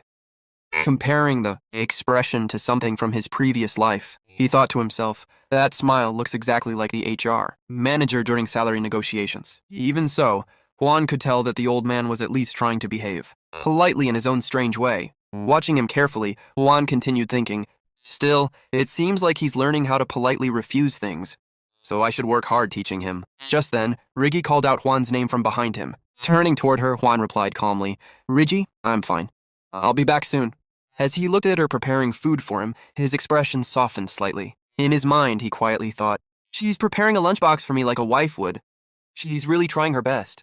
A faint smile appeared on his face as another thought crossed his mind. She's adorable. Nearby, little Dorothy had been silently watching her mother this entire time. The moment she realized Juan was about to leave, she hurried toward the door as if trying to stop him from going. At the same time, Rigi quickly handed Juan the lunchbox and told him to take it along.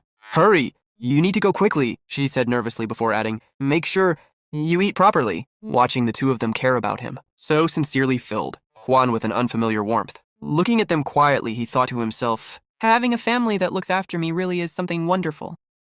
Rigi continued staring at him with worried eyes before finally saying, come back safely. Hearing those words, Juan silently interpreted them in his own way. That's probably her way of saying come back safely.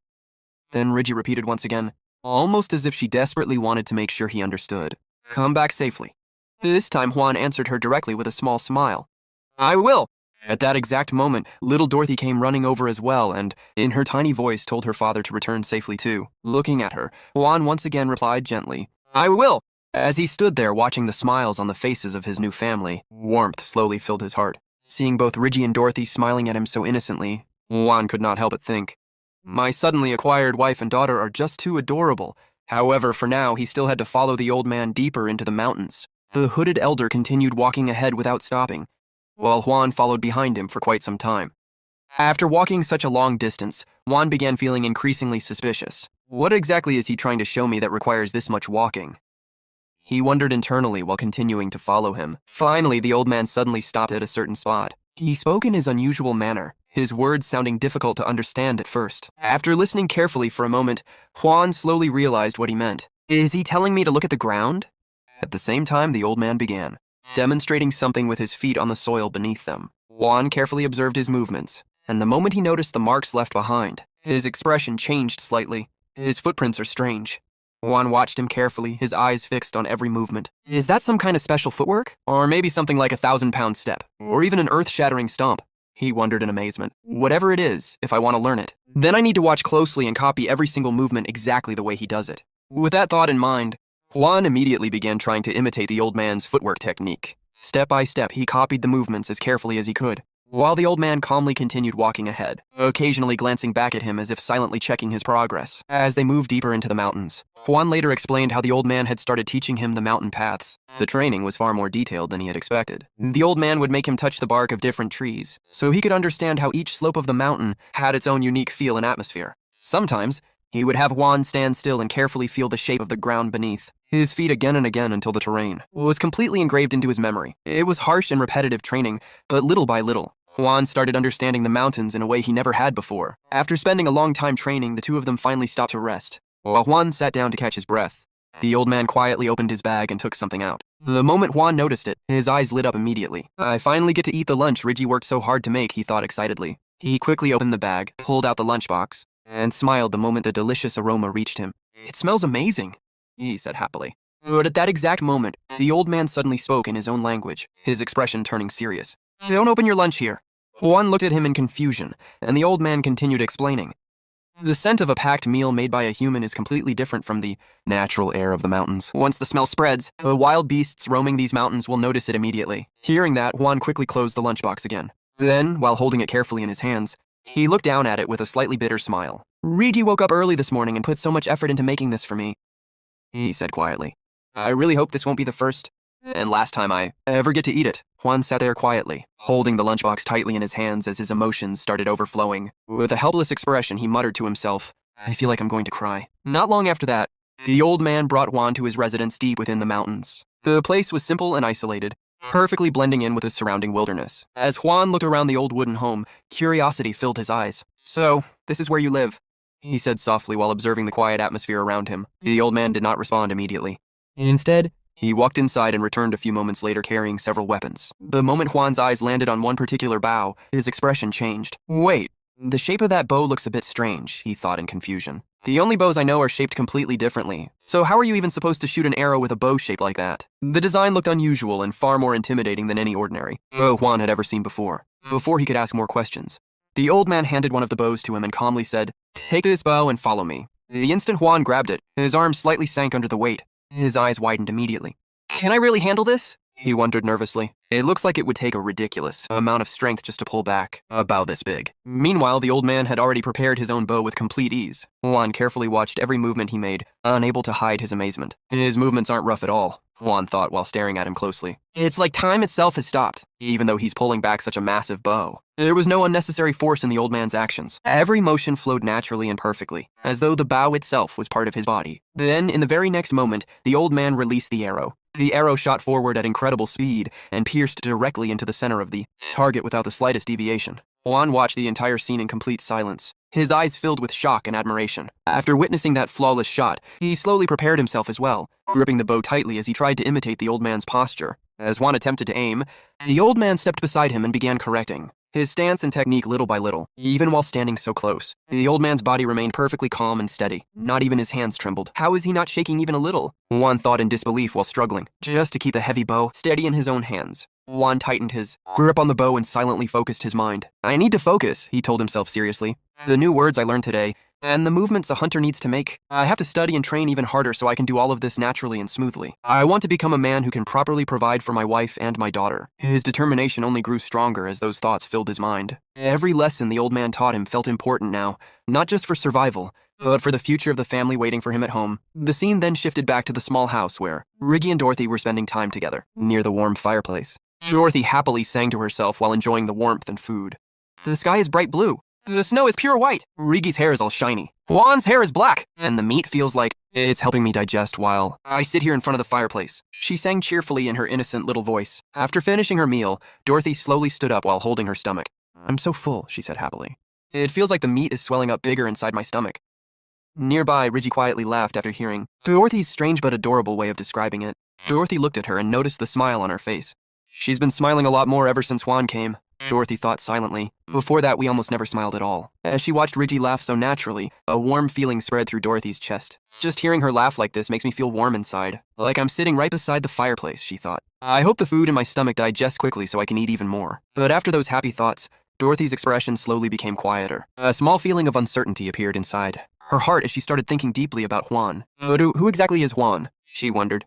Riggy said he's her husband. And if Juan is Riggy's husband, then what is he to me? Her innocent thoughts slowly turned into anxiety. Juan and Riggy aren't really my dad and mom, are they? The warmth she had felt moments ago slowly faded as fear quietly crept into her mind. Are they going to leave me behind too? Just like my father did? Since Juan is Riggy's husband, does that mean he'll only take Riggy with him? Dorothy lowered her gaze as those painful thoughts filled her small heart, even while the warmth of the fire continued burning gently in front of her. What will happen to Dorothy? That uneasy thought echoed through Dorothy's mind as she suddenly woke up from her sleep. Her eyes slowly opened, and she looked around the quiet room in confusion. Where did everyone go? She murmured softly. But the moment she sat up, fragments of an old memory suddenly resurfaced in her mind like a nightmare. She could never fully escape. She remembered hearing a harsh voice speaking to her coldly. Useless girl. If she'd been born a boy, I could have at least made her work. But as she is now, all she can do is eat. It felt like one of the painful memories from her past life, something buried deep inside her heart that still haunted her even now. Dorothy immediately shook her head and looked toward the food anxiously. The meat is safe, she whispered in relief after confirming it was still there. But then another worry instantly appeared in her mind. Then where did Riggy go? At that exact moment, loud shouting suddenly came from outside the house. Don't you dare lie to me. The terrifying voice made Dorothy freeze in fear. Trembling slightly, she carefully peeked outside, and the moment she saw the men standing there, her face turned pale. I've seen these men before, she thought fearfully. They're the ones who always came to threaten and beat up my father. Painful memories began flooding back into her mind one after another. After that, father would always take his anger out on me and my foster mother instead, beating us in their place. Dorothy's body shook nervously as she looked toward Riggy. Is she going to be okay? She wondered desperately. What if they beat her half to death too, just like my foster mother? Outside the house, the yellow-haired man had grabbed Riggy tightly by the hair while aggressively interrogating her. Answer me now. What's that smell? He shouted angrily. You stole our meat, didn't you? Riggy desperately shook her head despite the pain. No, I didn't steal it. My husband was the one who hunted it, she cried out. But the yellow-haired man immediately yelled back in disbelief. What nonsense are you spouting? You think hunting is some easy thing anyone can just do? At that moment, the red-haired man standing nearby spoke up coldly. We should check inside. Let's see what she's been hiding in there. Riggy panicked the moment she heard that. I told you it's not what you think. My husband really did hunt that meat. I'm not lying, please believe me, she begged desperately. However, the three men showed no concern for her words at all. They roughly threw her onto the ground before forcefully entering the house. The moment they stepped inside, their eyes immediately landed on the massive wolfskin Juan had hunted earlier. It's huge, the yellow-haired man muttered in shock. His expression quickly changed into greed. We can sell this for a lot of money. We've struck gold. Then he immediately turned toward the others and ordered, search the whole place. Don't miss a single corner. One of the men quickly looked around before shouting, Hey, there's meat over here. Meanwhile, Dorothy was hiding beneath the bed the entire time, trembling in terror while trying not to make a sound. Her small body shook uncontrollably as the men searched through the house. Then one of them suddenly muttered in disbelief. Did that bastard actually hunt a wolf? At that exact moment, Riggy rushed inside and desperately shouted at them, No! Don't touch that! That belongs to us! The yellow-haired man looked at Riggy and sneered, Look at this bitch. A little while ago, she never would have dared to speak to us like that. Parson shoved her roughly and laughed. Now that she's got a husband, she's showing her teeth. Riggy fell hard onto the ground. She tried to push herself back up, trembling as she lifted her head. At that moment, her eyes landed beneath the bed where Dorothy was secretly hiding. The instant Riggy saw her, fear flashed across her face. If these men discovered Dorothy was there, she couldn't even imagine what they would do, so she quickly pretended as if she had seen nothing at all. Under the bed, Dorothy covered her mouth as fear consumed her thoughts. I was hated because I was a bad child who only ever hid by herself. What should I do? She stayed completely still, too terrified to move. Meanwhile, the yellow-haired man kept mocking Riggy. Hey, look at her face! Does she think life is worth living now that she has a different husband? Another man snickered. What if that mountain guardian finds out? Find out what? The yellow-haired man replied carelessly. He doesn't even understand our language anyway. As long as we keep our mouths shut, we're fine. The others continued talking among themselves without the slightest bit of concern. It'll be a problem if we're caught. Mountain guardians are hard to come by. It'd be bad if that guy left. Then the yellow-haired man grabbed Riggy violently and dragged her toward the door. Then we'll just go to the forest. I'll take her, so you guys grab the stuff. Riggy desperately tried to resist, but before she could say anything, the yellow-haired man glared at her coldly. You know what'll happen if you tell your husband, right? We'll come in the middle of the night and burn down the cabin, and everything else with it. After threatening her, the group finally left the house, dragging Riggy away with them. A heavy silence filled the cabin. Slowly, Dorothy crawled out from beneath the bed, her entire body shaking. Tears welled up in her eyes as terrifying thoughts rushed through her mind. Riggy was dragged away. Something bad is definitely going to happen to her. Her breathing became uneven as fear tightened around her chest. What if she doesn't come back? Dorothy tried to scream, but the moment a sound almost escaped her lips, she quickly covered her own mouth with both hands, terrified that the men outside might still hear her. Tears streamed down her cheeks as she curled into herself and cried softly. Where are you, Juan? She whispered through her sobs. Come quickly. After that, Dorothy finally broke down completely and started crying. The scene then shifted to Juan, who was walking back while thinking to himself, today felt like a very long day. His expression looked exhausted. But before he could continue, the old man suddenly called out to him. Juan stopped and respectfully bowed his head toward him. Thank you so much for today, the old man said sincerely. But at that exact moment, Juan heard a faint sound in the distance. The instant it reached his ears, his expression changed completely. He immediately recognized the voice. It was Dorothy crying. A cold feeling rushed through his chest as he suddenly began moving forward in a hurry. Dorothy would never cry like that, he thought. Did something happen at home? If something happened to Riggy or Dorothy, those thoughts repeated endlessly in his mind as he rushed forward at terrifying speed. As soon as Juan arrived at the location, he didn't hesitate for even a second. The very first thing he did was throw a powerful punch straight into the face of the red-haired man, instantly knocking him unconscious. The others froze in shock the moment they saw it happen. Without slowing down, Juan immediately moved toward another man who was wearing a wolf hide over his body. With a single knee strike, Juan completely took him down as well. Then his eyes locked onto the yellow-haired man.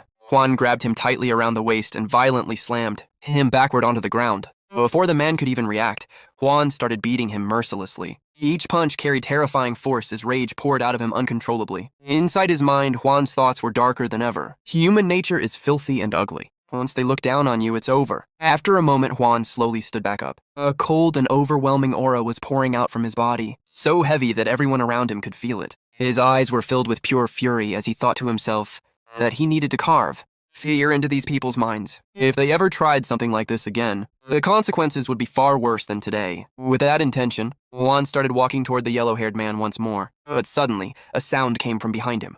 The moment Juan turned around to look, the yellow-haired man took advantage of the opening and tried to attack him with a weapon. However, Juan instantly caught him before the attack could land. This time, though, it no longer looked like Juan intended to spare him. The anger inside him had already crossed a completely different level. The terrifying pressure around him only grew heavier as he tightly held the man in place, and just as the situation was about to spiral completely out of control, the old man suddenly arrived at the scene and shouted loudly, "I'm telling you to calm down."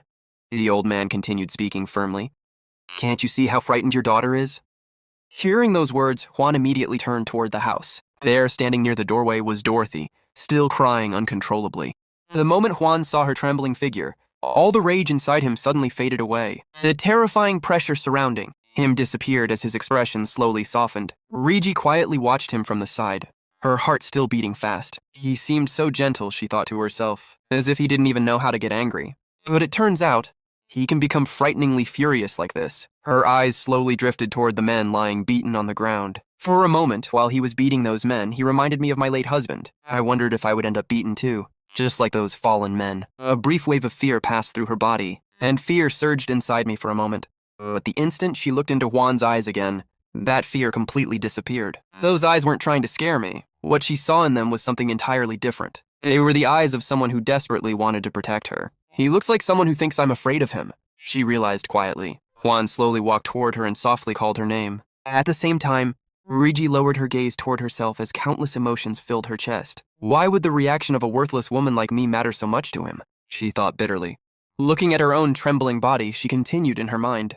There's nothing left for me to fear anymore. So why am I trembling like this? That's why he thinks I'm afraid of him.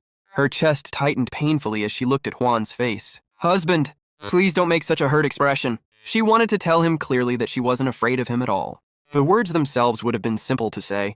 Trying to tell you with words that I'm not afraid of you at all would be easy. But since we don't understand each other's language, slowly Rigi reached her hand forward. Softly calling Juan by name, she gently touched his hand. The warmth she felt from his hand instantly spread through her entire body, and with it, all of her fear quietly melted away. For the first time in a very long while, she felt completely safe. It felt as though as long as she stayed beside this person, nothing bad could happen to her. Tears welled up in her eyes as she looked at him, and with a trembling voice filled with emotion, she thanked him. After that, we saw Juan quietly looking toward Rigi, who was still tightly holding onto his hand. In a soft voice, he called out her name, Rigi. At that moment, Rigi had become extremely emotional, unable to properly control her feelings anymore. Without saying anything, she suddenly stepped closer and wrapped her arms around him in a heartfelt hug. Juan looked slightly surprised by her reaction, but then he gently returned the embrace and softly said, Thank you. Hearing those words only made Rigi even more confused inside. In her mind, she could not stop herself from thinking, why is she so grateful? If anyone should be thanking someone, it's me. Not too far away, Dorothy was silently watching the entire scene from a distance. However, unlike the emotional atmosphere between Juan and Rigi, Dorothy looked completely terrified. Her face had gone pale, and her body trembled slightly as if she was still trapped inside a nightmare. Rigi soon noticed her standing there, and immediately pointed toward her while calling out worriedly, Dorothy! The moment she saw Dorothy's condition, Rigi quickly started running toward her without hesitation. Meanwhile, Juan chose to remain outside instead of following behind them. He had no intention of interfering in the matter between the two girls and decided it was better to give them space. As Rigi finally reached Dorothy, she looked at her with concern and gently asked, Dorothy, are you okay? But the moment she got closer, she realized Dorothy's entire body was shaking uncontrollably. Dorothy herself could barely calm down. Inside her mind, countless terrifying thoughts continued repeating again and again. I was the one who asked for help, she thought. But seeing Juan's massive fists swinging right in front of me was terrifying. The horrifying images refused to leave her head. She kept remembering the swollen faces of her stepmother and Rigi after being beaten so badly. Their faces had been covered in horrible bruises of red, blue, and yellow. The more she remembered those painful images, the more fear consumed her heart. Dorothy could not stop imagining that one day, her own face might end up looking exactly the same. That terrifying thought alone was enough to make her feel completely helpless. Soon, tears slowly began falling from Dorothy's eyes. However, even while crying, another painful memory resurfaced inside her head. She remembered the harsh words that had once been said to her. You mustn't cry. If you cry, you'll get beaten even more. Those cruel words had been carved deeply into her heart, to the point that even now she was scared of showing weakness. Struggling to hold back her emotions, Dorothy shakily spoke through her tears, saying that she needed to apologize to Rigi immediately. She believed she had been wrong and needed to tell her that before it was too late. Fearfully, she admitted that she was terrified Rigi might start treating her like a ghost, exactly the same way her stepmother used to treat her in the past. Then, with trembling emotions still visible on her face, Dorothy slowly stretched her hand forward toward Rigi and apologized in a weak voice. I'm sorry for hiding instead of helping you. So please, don't leave me alone. It was my fault. The guilt she had been carrying inside her heart finally burst out all at once. She truly believed she had abandoned Rigi when she needed her the most, and the fear of being left behind again terrified her, more than anything else, however. The moment Rigi heard those words, she immediately pulled Dorothy into a warm embrace, without even hesitating for a second. Holding her tightly, she gently said, Dorothy, what are you talking about?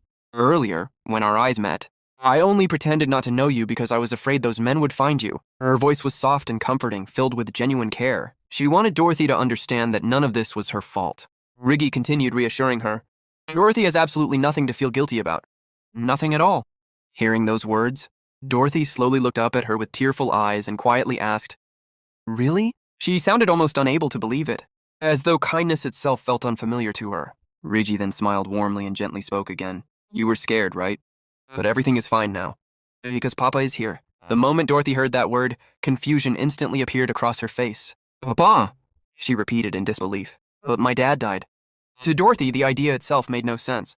Her real father was already gone, so hearing someone suddenly say Papa again left her completely confused. Rigi then softly asked her, Dorothy, don't you know who Juan is? Dorothy repeated the name in confusion before answering, Juan, Rigi's husband. I know that. Rigi nodded her head with a smile and replied, That's right, Juan is my husband, so that makes him Dorothy's papa. Dorothy's eyes widened after hearing that.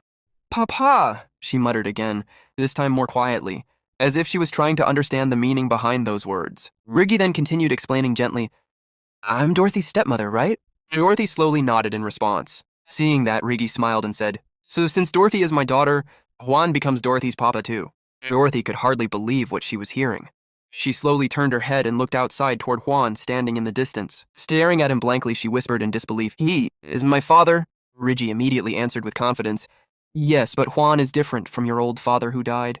He isn't someone who beats us. He's someone who protects us. Her words carried a warmth Dorothy had never experienced before. For perhaps the first time in her life, the word father did not sound frightening. Dorothy then looked back toward Juan again, still trying to process everything in her mind. Finally, with innocent confusion in her trembling voice, she asked, So the reason Juan beat those scary men so brutally was because he is Dorothy's papa? Because I asked him to help?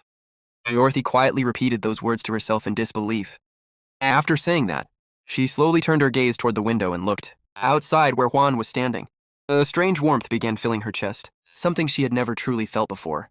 Then, almost unconsciously, she started calling out the word Papa again and again in a small but excited voice. Inside her mind, countless thoughts began overflowing all at once. Someone with a huge face, a huge body, and huge hands and feet is Dorothy's papa, a super strong and amazing papa who protects Dorothy and Rigi. Because she was still inside, Juan could not hear her voice calling out to him. Unable to hold back her emotions any longer, Dorothy quickly ran outside toward him. As she moved closer, more thoughts continued flooding her mind one after another. He doesn't beat me. He holds me tightly at night when we sleep together. He smiles at me. He gives me meat and even gave me a name.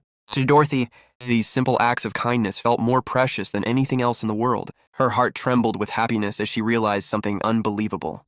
To think that the person who gave me my name is my papa.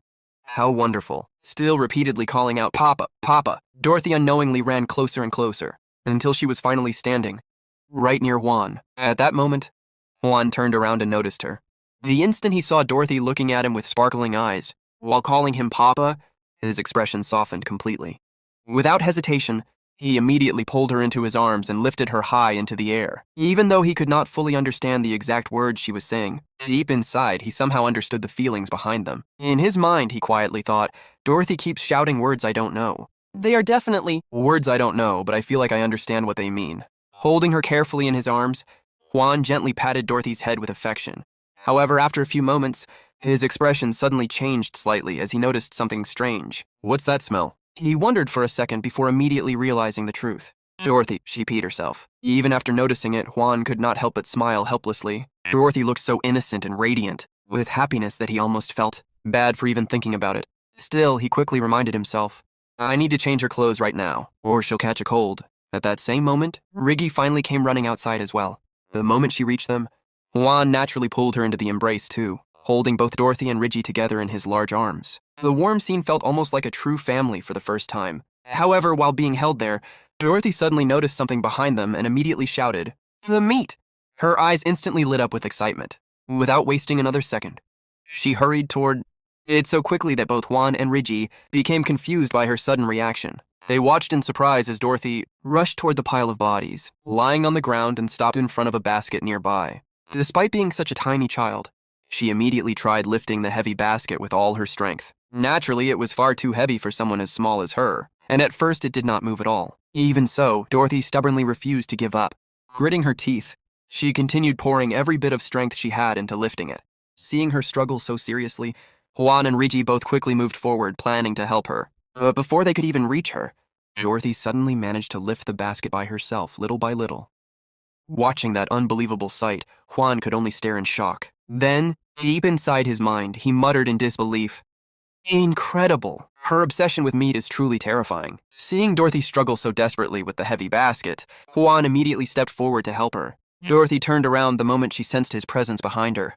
And the instant she looked at her father, her eyes sparkled with excitement once again. Juan easily grabbed the basket and helped lift it together with her, watching the child look at him with such admiration. Over something as simple as carrying a container filled with meat made Juan feel strangely amused inside.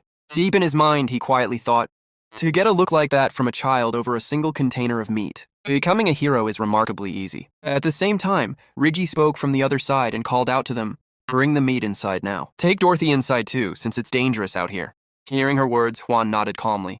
Soon after, we saw the three of them heading back, inside the room together while carrying the meat with them. The atmosphere inside felt far warmer and safer compared to the terrifying chaos outside. After taking care of everything inside, Juan eventually stepped back out alone. The moment he returned outside, the warmth in his expression completely disappeared, replaced by an intense anger burning deep within him. He still had no intention of forgiving the three men lying there. In his mind, he wanted to finish them off completely so they could never threaten his family again. However, before he could act on those violent thoughts, the old man suddenly stepped forward to stop him and firmly said, "You must not beat or kill people anymore." Hearing those words, Juan immediately looked toward him and coldly replied, "Are you telling me not to kill them?" Even while speaking, he continued thinking deeply to himself. Right. It would become a problem if I were arrested or turned into a slave again. That single thought alone forced him to calm down slightly. He could no longer act only for himself anymore. Things had changed now. Juan glared furiously at the defeated men lying before him and muttered, through clenched teeth, "You bastards!" However, inside his mind, his thoughts became even darker. Because I'm not alone anymore, but I will remember your faces perfectly. If our paths cross again, a fate worse than death will be waiting for you. His killing intent had not disappeared at all. He was only forcing himself to hold it back for now. After calming himself slightly, Juan looked around and noticed the supplies scattered outside. He then thought, I should at least take these. These are essential items in the mountains, where you have to be self-sufficient. Survival in the mountains depended heavily on resources, and wasting useful supplies would only make life harder for them later. At that moment, Juan glanced back toward the inside of the house through the doorway. There, he could see Reggie and Dorothy together, both looking genuinely happy and safe. The sight instantly softened his expression. For a brief moment, all the rage inside him quietly settled down. Without another word, he gathered the remaining supplies lying outside and carried them back inside. As he walked back toward the room where his wife and daughter were waiting for him, a powerful thought echoed deeply within his heart. Losing a family once is more than enough. His eyes slowly hardened with determination as he continued thinking, no matter what happens, at the very least I will protect these two.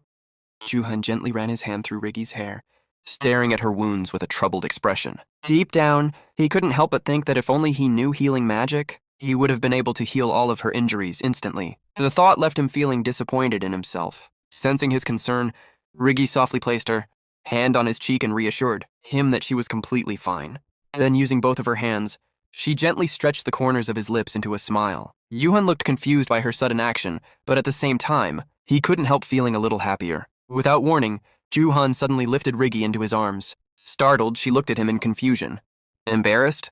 Yuhan quickly explained that the floor was too cold for her to sit on. However, as he looked closer, something immediately caught his attention. The injury marks on Riggy's face had completely disappeared. Yuhan's eyes widened in shock. He began wondering if all the magic training he had been doing earlier was finally starting to show results. As the realization sank in, excitement filled his face. Finally, I can use healing magic. Meanwhile, Riggy simply stared at him, completely confused about why he looked so happy all of a sudden. The scene then shifts to the next day at a different location. Has this bird-brained idiot completely lost his mind? An angry woman shouted while kicking a rooster nearby. He doesn't even recognize his own master, and keeps sticking his beak into everything. Standing beside her, a man calmly replied, "Does giving some fabric to the mountain guardian really bother you that much?" The woman immediately turned toward him with frustration. Even so, there was no need to give him fabric, too. I saved that fabric for 10 whole years. I know, the man answered. But it couldn't be helped.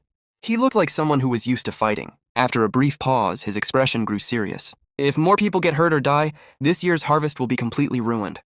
Foolish woman, you're only looking at what's right in front of you. You don't see the bigger picture. The woman crossed her arms and glared at him. And just how big is this so-called bigger picture that you're willing to give away my precious fabric so easily? The village chief slowly smiled. I saw it clearly yesterday. Not only did he have beast bite, wounds that weren't there when he first arrived. His eyes narrowed, but those wounds were healing at an unbelievable speed. At that moment, everything clicked in his mind. What Gus said must be true. The mountain guardian is a mage, and not just any mage, but a healing mage. A greedy smile slowly appeared on his face. I need to handle him very carefully. Even nobles would desperately want a healing mage this powerful. His smile widened further. And if royalty finds out about him, I could make a fortune from it. The thought alone filled him with excitement. If everything goes according to plan, I won't have to live as some ordinary village chief anymore. Looking around cautiously, he lowered his voice. Right now, nobody here realizes that a healing mage is living among us. These villagers are too uneducated to notice something like that. But if rumors start spreading, nobles or guilds will take him away before I can profit from the situation. After thinking for a moment, he continued, the only person I can trust with this is old Gus. While Gus keeps an eye on the mountain guardian, I'll search for nobles who are willing to pay a fortune for a healing mage. Then he turned toward his wife. Hey, try getting along with a mountain guardian's wife. According to Gus, that mountain guardian learned hunting remarkably fast. He's sharp too. His expression grew cautious. If we're not careful, he might discover that we're skimming the Lord's goods and report us. Then, with a knowing grin, he added, besides, I've heard he's very fond of his new wife. The village chief then leaned closer and said, if you become friends with his wife, we might be able to get rabbit pelts from them at a much cheaper price. His wife nodded. Fine, besides, there aren't many women around here that I can spend time with anyway. With that, she turned around and walked away. After she left, the village chief's expression became thoughtful. We should return some of the things we took from the mountain guardian's cabin. He stared into the fire for a moment before continuing. Compared to everyone we've brought here before, he's on a completely different level. His voice grew serious. If we don't handle this properly now, it could become a major problem later. As he tossed another piece of firewood into the flames, he let out a sigh. It's a shame, but it can't be helped. The crackling fire echoed through the room as he muttered, you have to give up some flesh to get the bones. A few days later, the scene shifts back to Juhan's cabin. The warm morning sunlight filtered through the wooden walls as Juhan got himself ready for another day. While preparing, his eyes naturally drifted toward Riggy. A small smile appeared on his face. Riggy seems really happy today as well. The village chief must have thought one bolt of fabric wasn't enough, so he sent even more things this morning. Juhan watched Riggy happily sorting through the gifts with sparkling eyes. A helpless smile appeared on his face. She wasn't even this happy when her bruise disappeared right before her eyes. As he watched her excitement over such simple things, he couldn't help but admire her. Looking at Riggy made him realize how important it was to appreciate the little things in life. Whenever I look at Riggy, I feel like she's teaching me how to be happy over the smallest things. His gaze softened. And that's why I love her. A warm smile spread across his face. A woman like her is my whole life. After finishing his preparations, Juhan turned toward Riggy. I'm heading out now. As usual, Riggy immediately repeated his words back to him in her adorable way. The two exchanged a few more affectionate words, completely lost in their own lovey-dovey atmosphere. Eventually, Juhan stepped outside. Standing at the doorway, Riggy waved goodbye as he walked away. A short while later, Juhan arrived at Old Gus's house. Old Gus had told him that today they would be going rabbit hunting. However, as Juhan thought about it, a complicated expression appeared on his face. Would they actually be able to catch a rabbit? More importantly, would he really be able to kill one? The problem wasn't the hunting itself. The problem was Dorothy. That rabbit-like girl always seemed to be asking for meat. And somehow every time Juhan imagined a rabbit, Dorothy's face immediately appeared in his mind. Trying to shake away the thought, he took a deep breath. I'm a hunter. I shouldn't be this soft-hearted. But no matter how hard he tried, the image wouldn't disappear. Whenever he imagined a rabbit, he could only see his rabbit-like wife. I can't help but think of my rabbit-like wife. He buried his face in his hands. So how am I supposed to kill it? After clearing his thoughts as best he could, Juhan followed the trail deeper into the forest. The tall trees cast long shadows across the ground as he moved forward. If we do catch one, he sighed. I hope it's hideous. Just then, deep within a patch of dense bushes, something stirred. Two crimson-red eyes slowly appeared from the darkness. Something was watching them. Juhan stepped out of the cabin and took a long, refreshing breath of air. The morning was peaceful, and for the first time that day, he felt like he had a moment to himself. I've already fetched the water and chopped all the firewood, he muttered, but I still have some time left. He stretched his arms above his head and looked toward the sky. After a moment of thought, an idea crossed his mind. Maybe I should practice magic. Ever since arriving in this strange world, using healing magic had become surprisingly easy for him. Minor bruises, cuts, and injuries could be healed with little effort. However, there was one type of magic he still couldn't control. Fire magic. Since then, healing bruises and other injuries has become easy, he said to himself. But I still can't create even a single spark of fire. His thoughts immediately returned to the battle with the wolf. Back then, when his life had been in danger, he had somehow managed to produce fire. So why did it work that time? He wondered. Juhan crossed his arms and thought carefully. Was it because it was an emergency? Did I only manage to use it because I was desperate? The possibility seemed reasonable. Taking a deep breath, he closed his eyes and focused on the energy flowing through his body. He tried to feel the same sensation he had felt during the fight. Slowly, he raised his hand. Firestorm! Nothing happened. The area remained completely silent.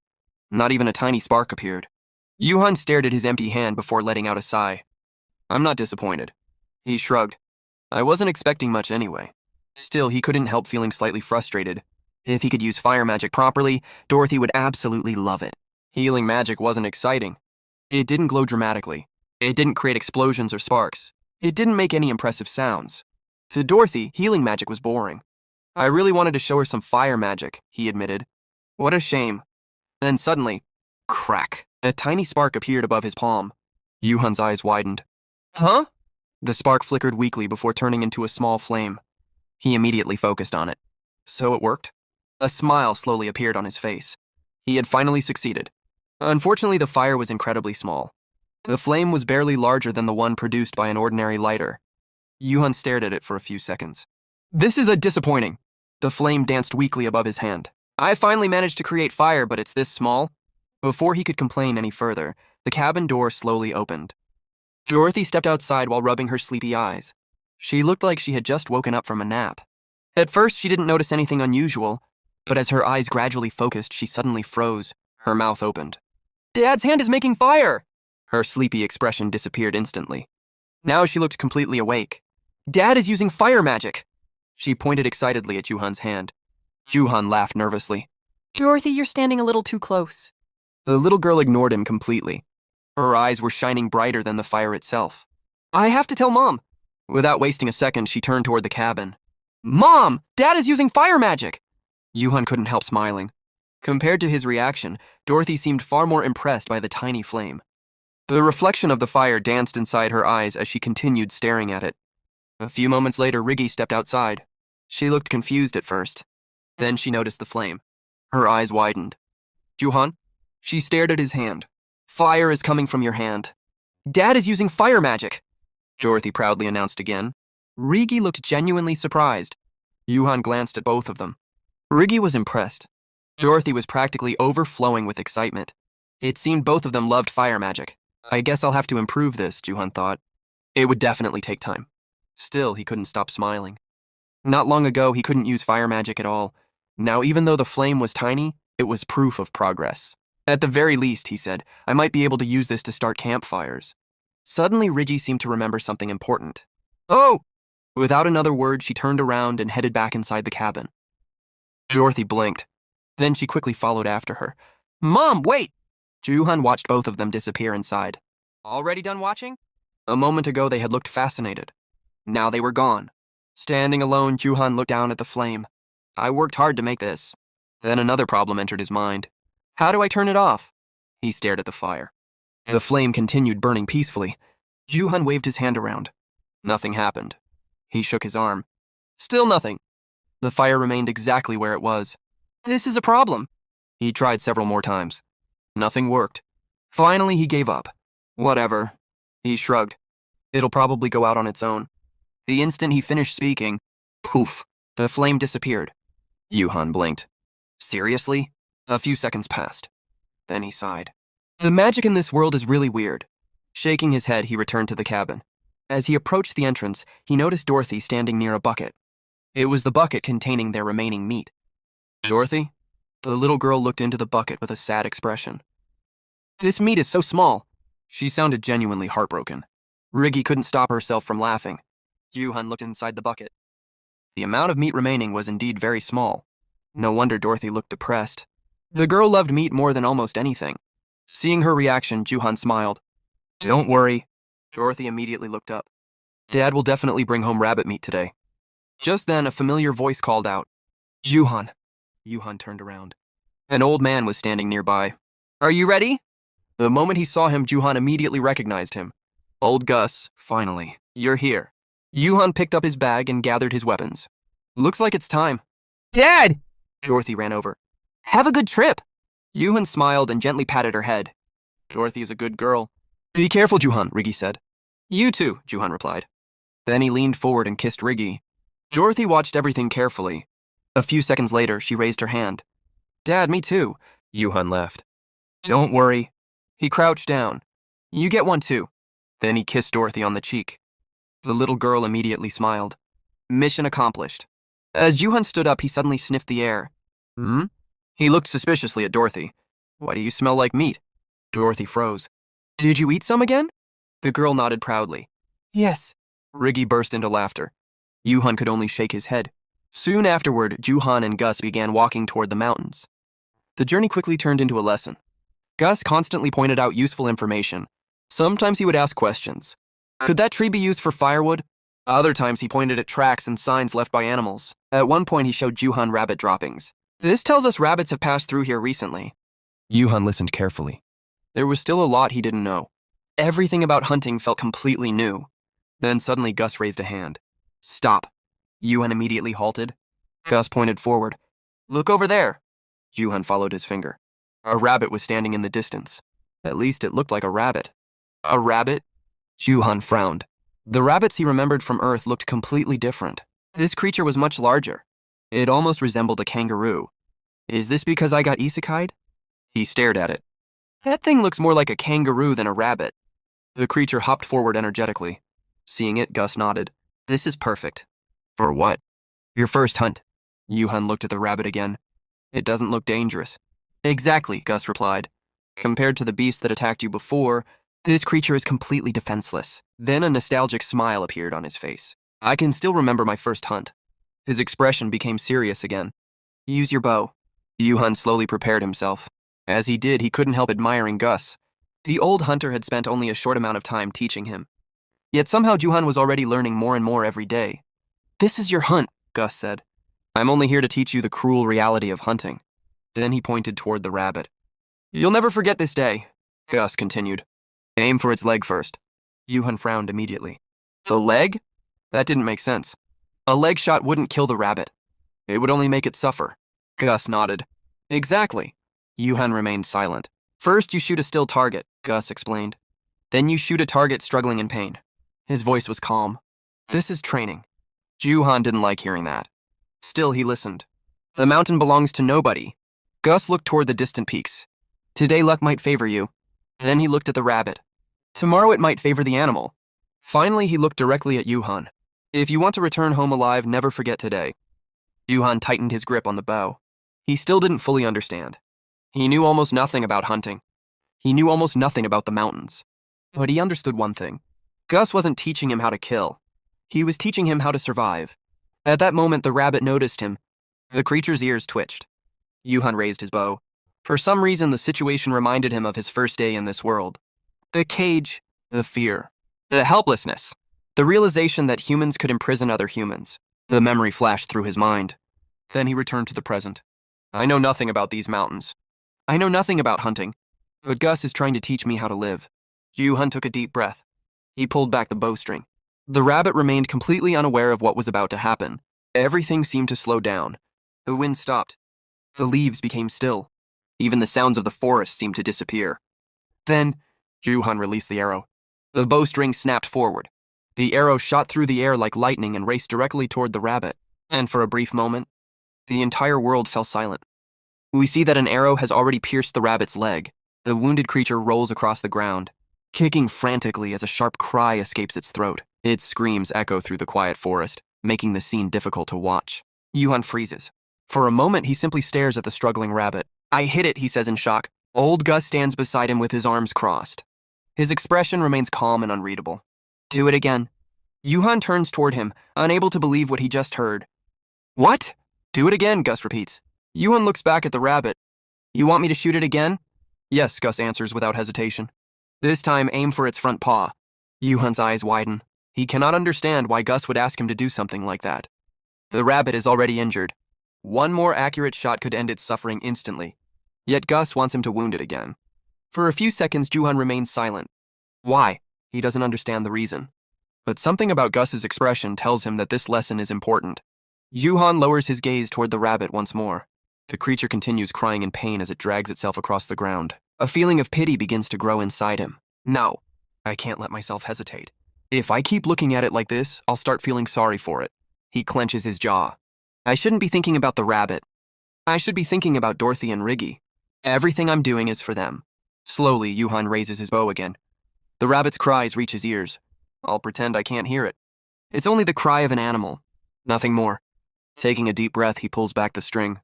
The forest becomes silent around him. For a brief moment, all he can see is the rabbit.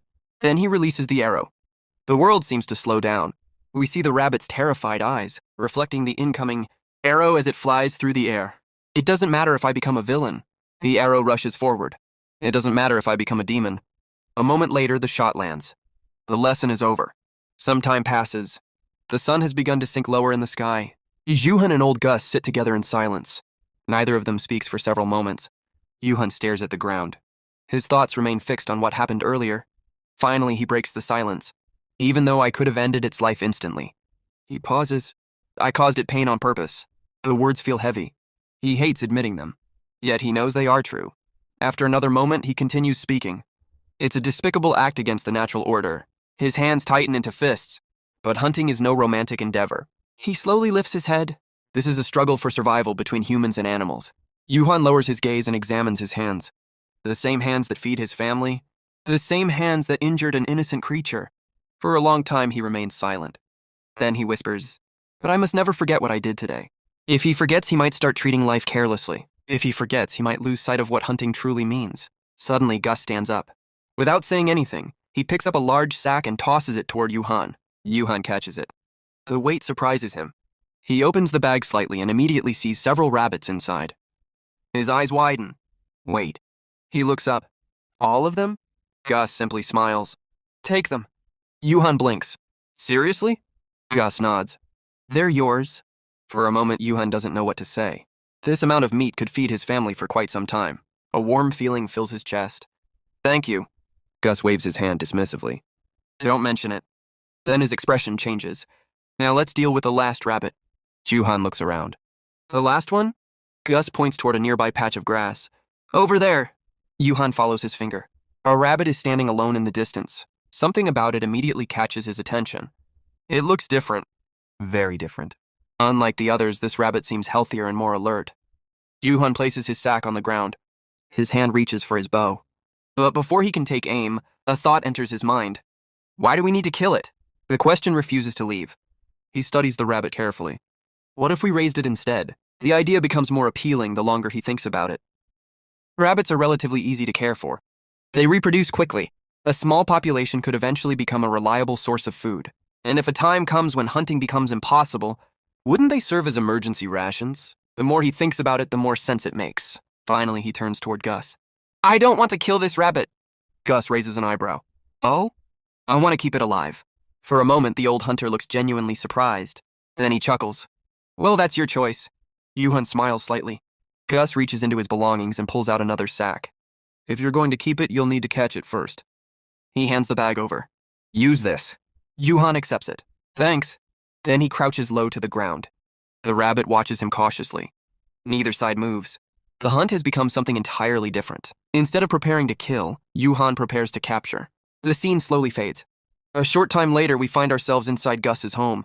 Yuhan sits quietly by himself. The room is peaceful. As he looks around, memories from his previous life begin surfacing. Back then, I never imagined I would have a family. The thought feels strange. In his old world, life had been lonely, meaningless at times, directionless, but things have changed. Now I have Dorothy. Now I have Riggy. A small smile appears on his face. I finally have the family I always wished for. And because of them, I have a reason to live. I have a reason to work. As his eyes wander across the room, they suddenly stop on something hanging near an iron cauldron, a wooden sign. Yuhan narrows his eyes. Words are carved into its surface, not random markings. Writing. The writing system of this world. His heartbeat quickens. Without wasting a second, he walks over and picks it up. Then he immediately heads toward Gus. Holding the sign, he struggles to communicate. Gus! The words come out awkwardly. Please teach me. Gus looks at him. I want learn. The old man blinks. You want to learn how to read? Yuhan nods eagerly. Yes. For a moment, Gus says nothing. Then he turns around and begins searching through some old belongings. Eventually, he finds several items. One of those won't be enough. He places them on the table. You'll need these too. Yuhan's eyes brighten. Thank you. Now sit down. Yuhan immediately obeys. Before long, he begins practicing on sheets of paper, while Gus watches nearby. As he observes the younger man, Gus cannot help but think, he's a strange fellow. What would he even use reading for? Then another memory surfaces. I never expected I'd still have these things. They were supplies he had purchased long ago, back when he dreamed of earning military merit and entering the service of a noble family, a dream that never came true. A bitter smile crosses his face. It took me years to learn how to read. If I'd known my life would turn out like this, I probably wouldn't have bothered. The thought lingers for a moment. Then he shakes his head. No. There's no point dwelling on the past. His attention shifts toward a much more pressing matter. Goblins. The mountains have been too quiet recently, and that worries him. It's time to start scouting again. Those creatures must have a village hidden somewhere deep in the mountains. I'll need to go farther than before. His expression hardens.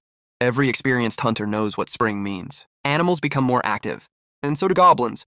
Just as animals enter mating season when spring arrives, goblin activity also increases. His eyes drift toward Juhan. The young man continues practicing his letters with impressive focus. He's inexperienced, but he learns incredibly fast. If he works with experienced adventurers, he could easily hold his own. Gus glances down at his injured leg. A familiar ache pulses through it. Recently, the pain has become worse. Far worse. And he knows exactly what that means. A dark look enters his eyes. It won't be long now. I'll find those damn goblins. His hand tightens into a fist. And when I do, I'll kill every last one of them. The scene changes once again. This time we arrive at Juhan's cabin. Inside, Riggy is busy sewing a dress. Dorothy sits nearby, watching impatiently. It's mine, right? Yes. When will it be ready? Riggy sighs. Dorothy, do you even remember how many times you've asked me that? Dorothy tilts her head. No. Riggy laughs softly. Before she can answer, footsteps approach outside. The door opens. I'm home. Daddy! Dorothy instantly jumps to her feet. Daddy, Daddy! She runs across the room and throws herself into Juhan's arms. Juhan catches her effortlessly. Dorothy beams with excitement. Daddy, look! It's my new dress! Juhan smiles. It looks nice. As he talks, he lowers a large sack from his shoulder and places it on the floor. Suddenly, Dorothy notices something. The sack moves. Her eyes widen. Daddy! She points at it. Why is it moving? Juhan says nothing. Dorothy gasps dramatically. Is it a magic bag? Juhan shakes his head. No. As he carries Dorothy with one arm, he moves the sack with the other. Dorothy giggles. Daddy, you're so strong. Riggy nods. That's true. Curious, she walks over to the bag. Then she unties it. The moment the opening loosens, something explodes out of the sack. Ah! Riggy stumbles backward and falls onto the floor. A rabbit shoots across the room at incredible speed. Everyone freezes. Dorothy stares in amazement. The creature doesn't look normal at all. Then she notices something unusual. Her eyes grow even wider. She points directly at the rabbit. Daddy! What? That rabbit is weird. Juhan follows her gaze. Dorothy's finger remains fixed on the creature. Then she shouts excitedly, It has horns! We see Dorothy staring excitedly at the horned rabbit. So cute, she says. Riggy quickly steps forward. Dorothy, don't come any closer! Dorothy tilts her head in confusion. Why? Riggy points at the rabbit. It has horns. That means it could be dangerous. Despite saying that, Riggy slowly approaches the rabbit herself. Don't worry. I'll catch it for you. Whoa! Dorothy exclaims excitedly. Riggy closes her eyes and carefully reaches toward the rabbit. Then suddenly, her eyes snap open in surprise. The rabbit is already in her hands. Did I catch it? She looks completely confused. Still, it's a rabbit. There's no way it'd be caught this easily. At that moment, the rabbit begins trembling violently. Wait a minute. Riggy looks closer and immediately notices the injuries covering its body. The rabbit isn't struggling because it's aggressive. It's shaking because it's hurt. Dorothy's expression instantly changes. Is the bunny hurt? After a brief pause, she becomes visibly worried. What do we do? The bunny is hurt. She quickly turns toward Juhan. Dad, is the rabbit hurt? Juhan looks surprised by the sudden question. Let me see. He reaches out his hands. Give it to me for a moment. Riggy carefully hands the rabbit over. Juhan gently holds the small creature and begins examining its injuries. After confirming the wounds, he raises one hand. A faint glow begins gathering around it. Riggy watches curiously. Juhan starts using healing magic. Soft light flows into the rabbit's body, and slowly the wounds begin closing. The cuts disappear. The trembling stops. Within moments, the rabbit looks completely healthy again. Riggy's eyes widen. Ooh, the bunny isn't hurt anymore! She looks at Juhan with admiration. Dad, you're amazing. Then she quickly adds, Really amazing. Dorothy immediately wraps her arms around Juhan. Hearing the praise from both of them makes him incredibly happy. A faint blush appears on his face. For a moment, he simply enjoys the warmth of his family. Afterward, Juhan bends down and prepares to place the rabbit on the floor. However, Dorothy suddenly stops him. Wait! She runs off and quickly returns carrying a small basket. Holding it out proudly, she says, "Put the bunny in here." Without thinking much about it, Juhan places the rabbit inside the basket. Dorothy kneels beside it and smiles lovingly. "Yeah, I'll take good care of the bunny." She gently pats the basket. "I promise I'll protect you and take care of you." Juhan and Riggy exchange a glance before smiling at each other. The scene slowly shifts to nighttime. Dorothy has fallen asleep while hugging the rabbit's basket close to her bed. Meanwhile, Juhan and Riggy sit together, practicing reading and writing so that Juhan can learn the language of this world. As he studies, Juhan reflects on his life. Humans are greedy. Earning this much is already something to be thankful for, yet I keep wanting more. At first, I was simply grateful to escape that carriage, where I was dragged around like livestock. Then I got a house. And once I had a house, I expanded it so Dorothy would have more room to play. He continues practicing the letters. Now that I have both a home and a family, I want to learn how to read. A gentle smile appears on his face. Of course, the thing I'm most grateful for out of everything I've gained is her. Riggy continues helping him study. As he watches her, another thought crosses his mind. You've been working all day. You must be exhausted. Juhan reaches out and places his hands on her shoulders. Riggy jumps slightly in surprise. Then Juhan begins gently massaging her shoulders. Riggy relaxes almost immediately. Thank you. A faint blush appears on her face. His hands are so warm. The atmosphere becomes quiet and comfortable. The two slowly grow closer as they spend the evening together. Soon, the scene changes once again. The next morning, we see the village chief riding inside a carriage. He lets out a tired sigh. To think it takes a full day and a half by carriage just to reach a large city with an informant. He rubs his aching back. It hasn't even been half a day and my body already hurts. Then his expression turns serious. After paying for the carriage, the trip, and the informant's information, this better be worth it. A greedy smile appears on his face. Most healing mages are small and physically weak. His thoughts immediately drift toward Juhan. But that mountain keeper bastard is different. I've never seen anyone as huge and strong as him. The smile grows wider. With someone like that, I could easily earn at least a dozen gold coins. Elsewhere inside the carriage, two passengers are discussing recent events. Then what's going to happen? Shouldn't we summon a hero as well? The other man shrugs. It seems our country has already attempted to summon a hero several times. The first man leans closer. I heard the temple successfully summoned one. What if the hero that appeared in the enemy country is fake? The second man laughs. Honestly, we don't even know whether heroes truly exist. How can we believe in someone who supposedly lived hundreds of years ago? They say the hero looks different from normal people. If they're fake, they'll be exposed soon enough. Hearing the conversation, the village chief frowns. I'd forgotten that this area is close to the enemy country. I've spent so much time in the village that I stopped paying attention. His expression becomes anxious. I need to sell the information, get the money, and return as quickly as possible. There's no telling when the enemy might attack. The carriage continues moving down the road. The scene shifts once more. Back at home, Dorothy is playing with the rabbit. She crouches beside its basket.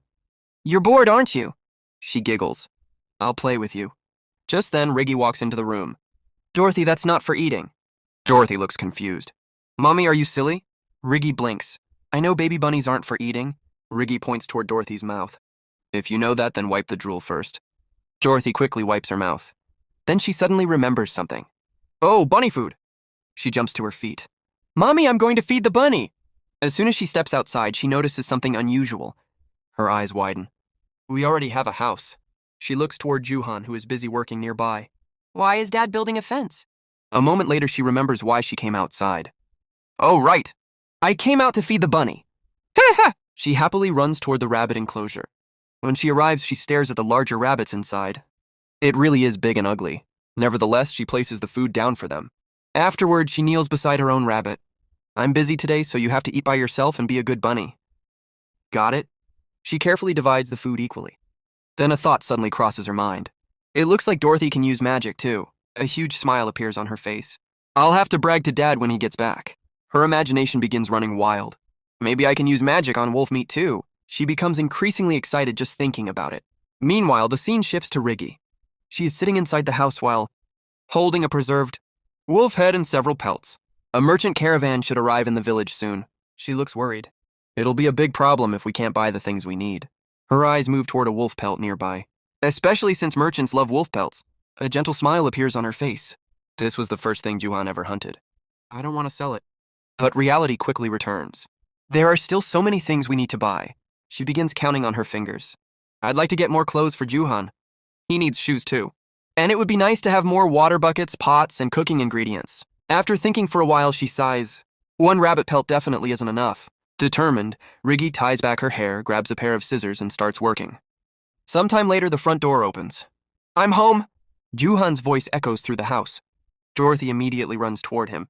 Dad! Riggy also turns toward him. You're back. But the moment Juhan looks at Riggy, he freezes.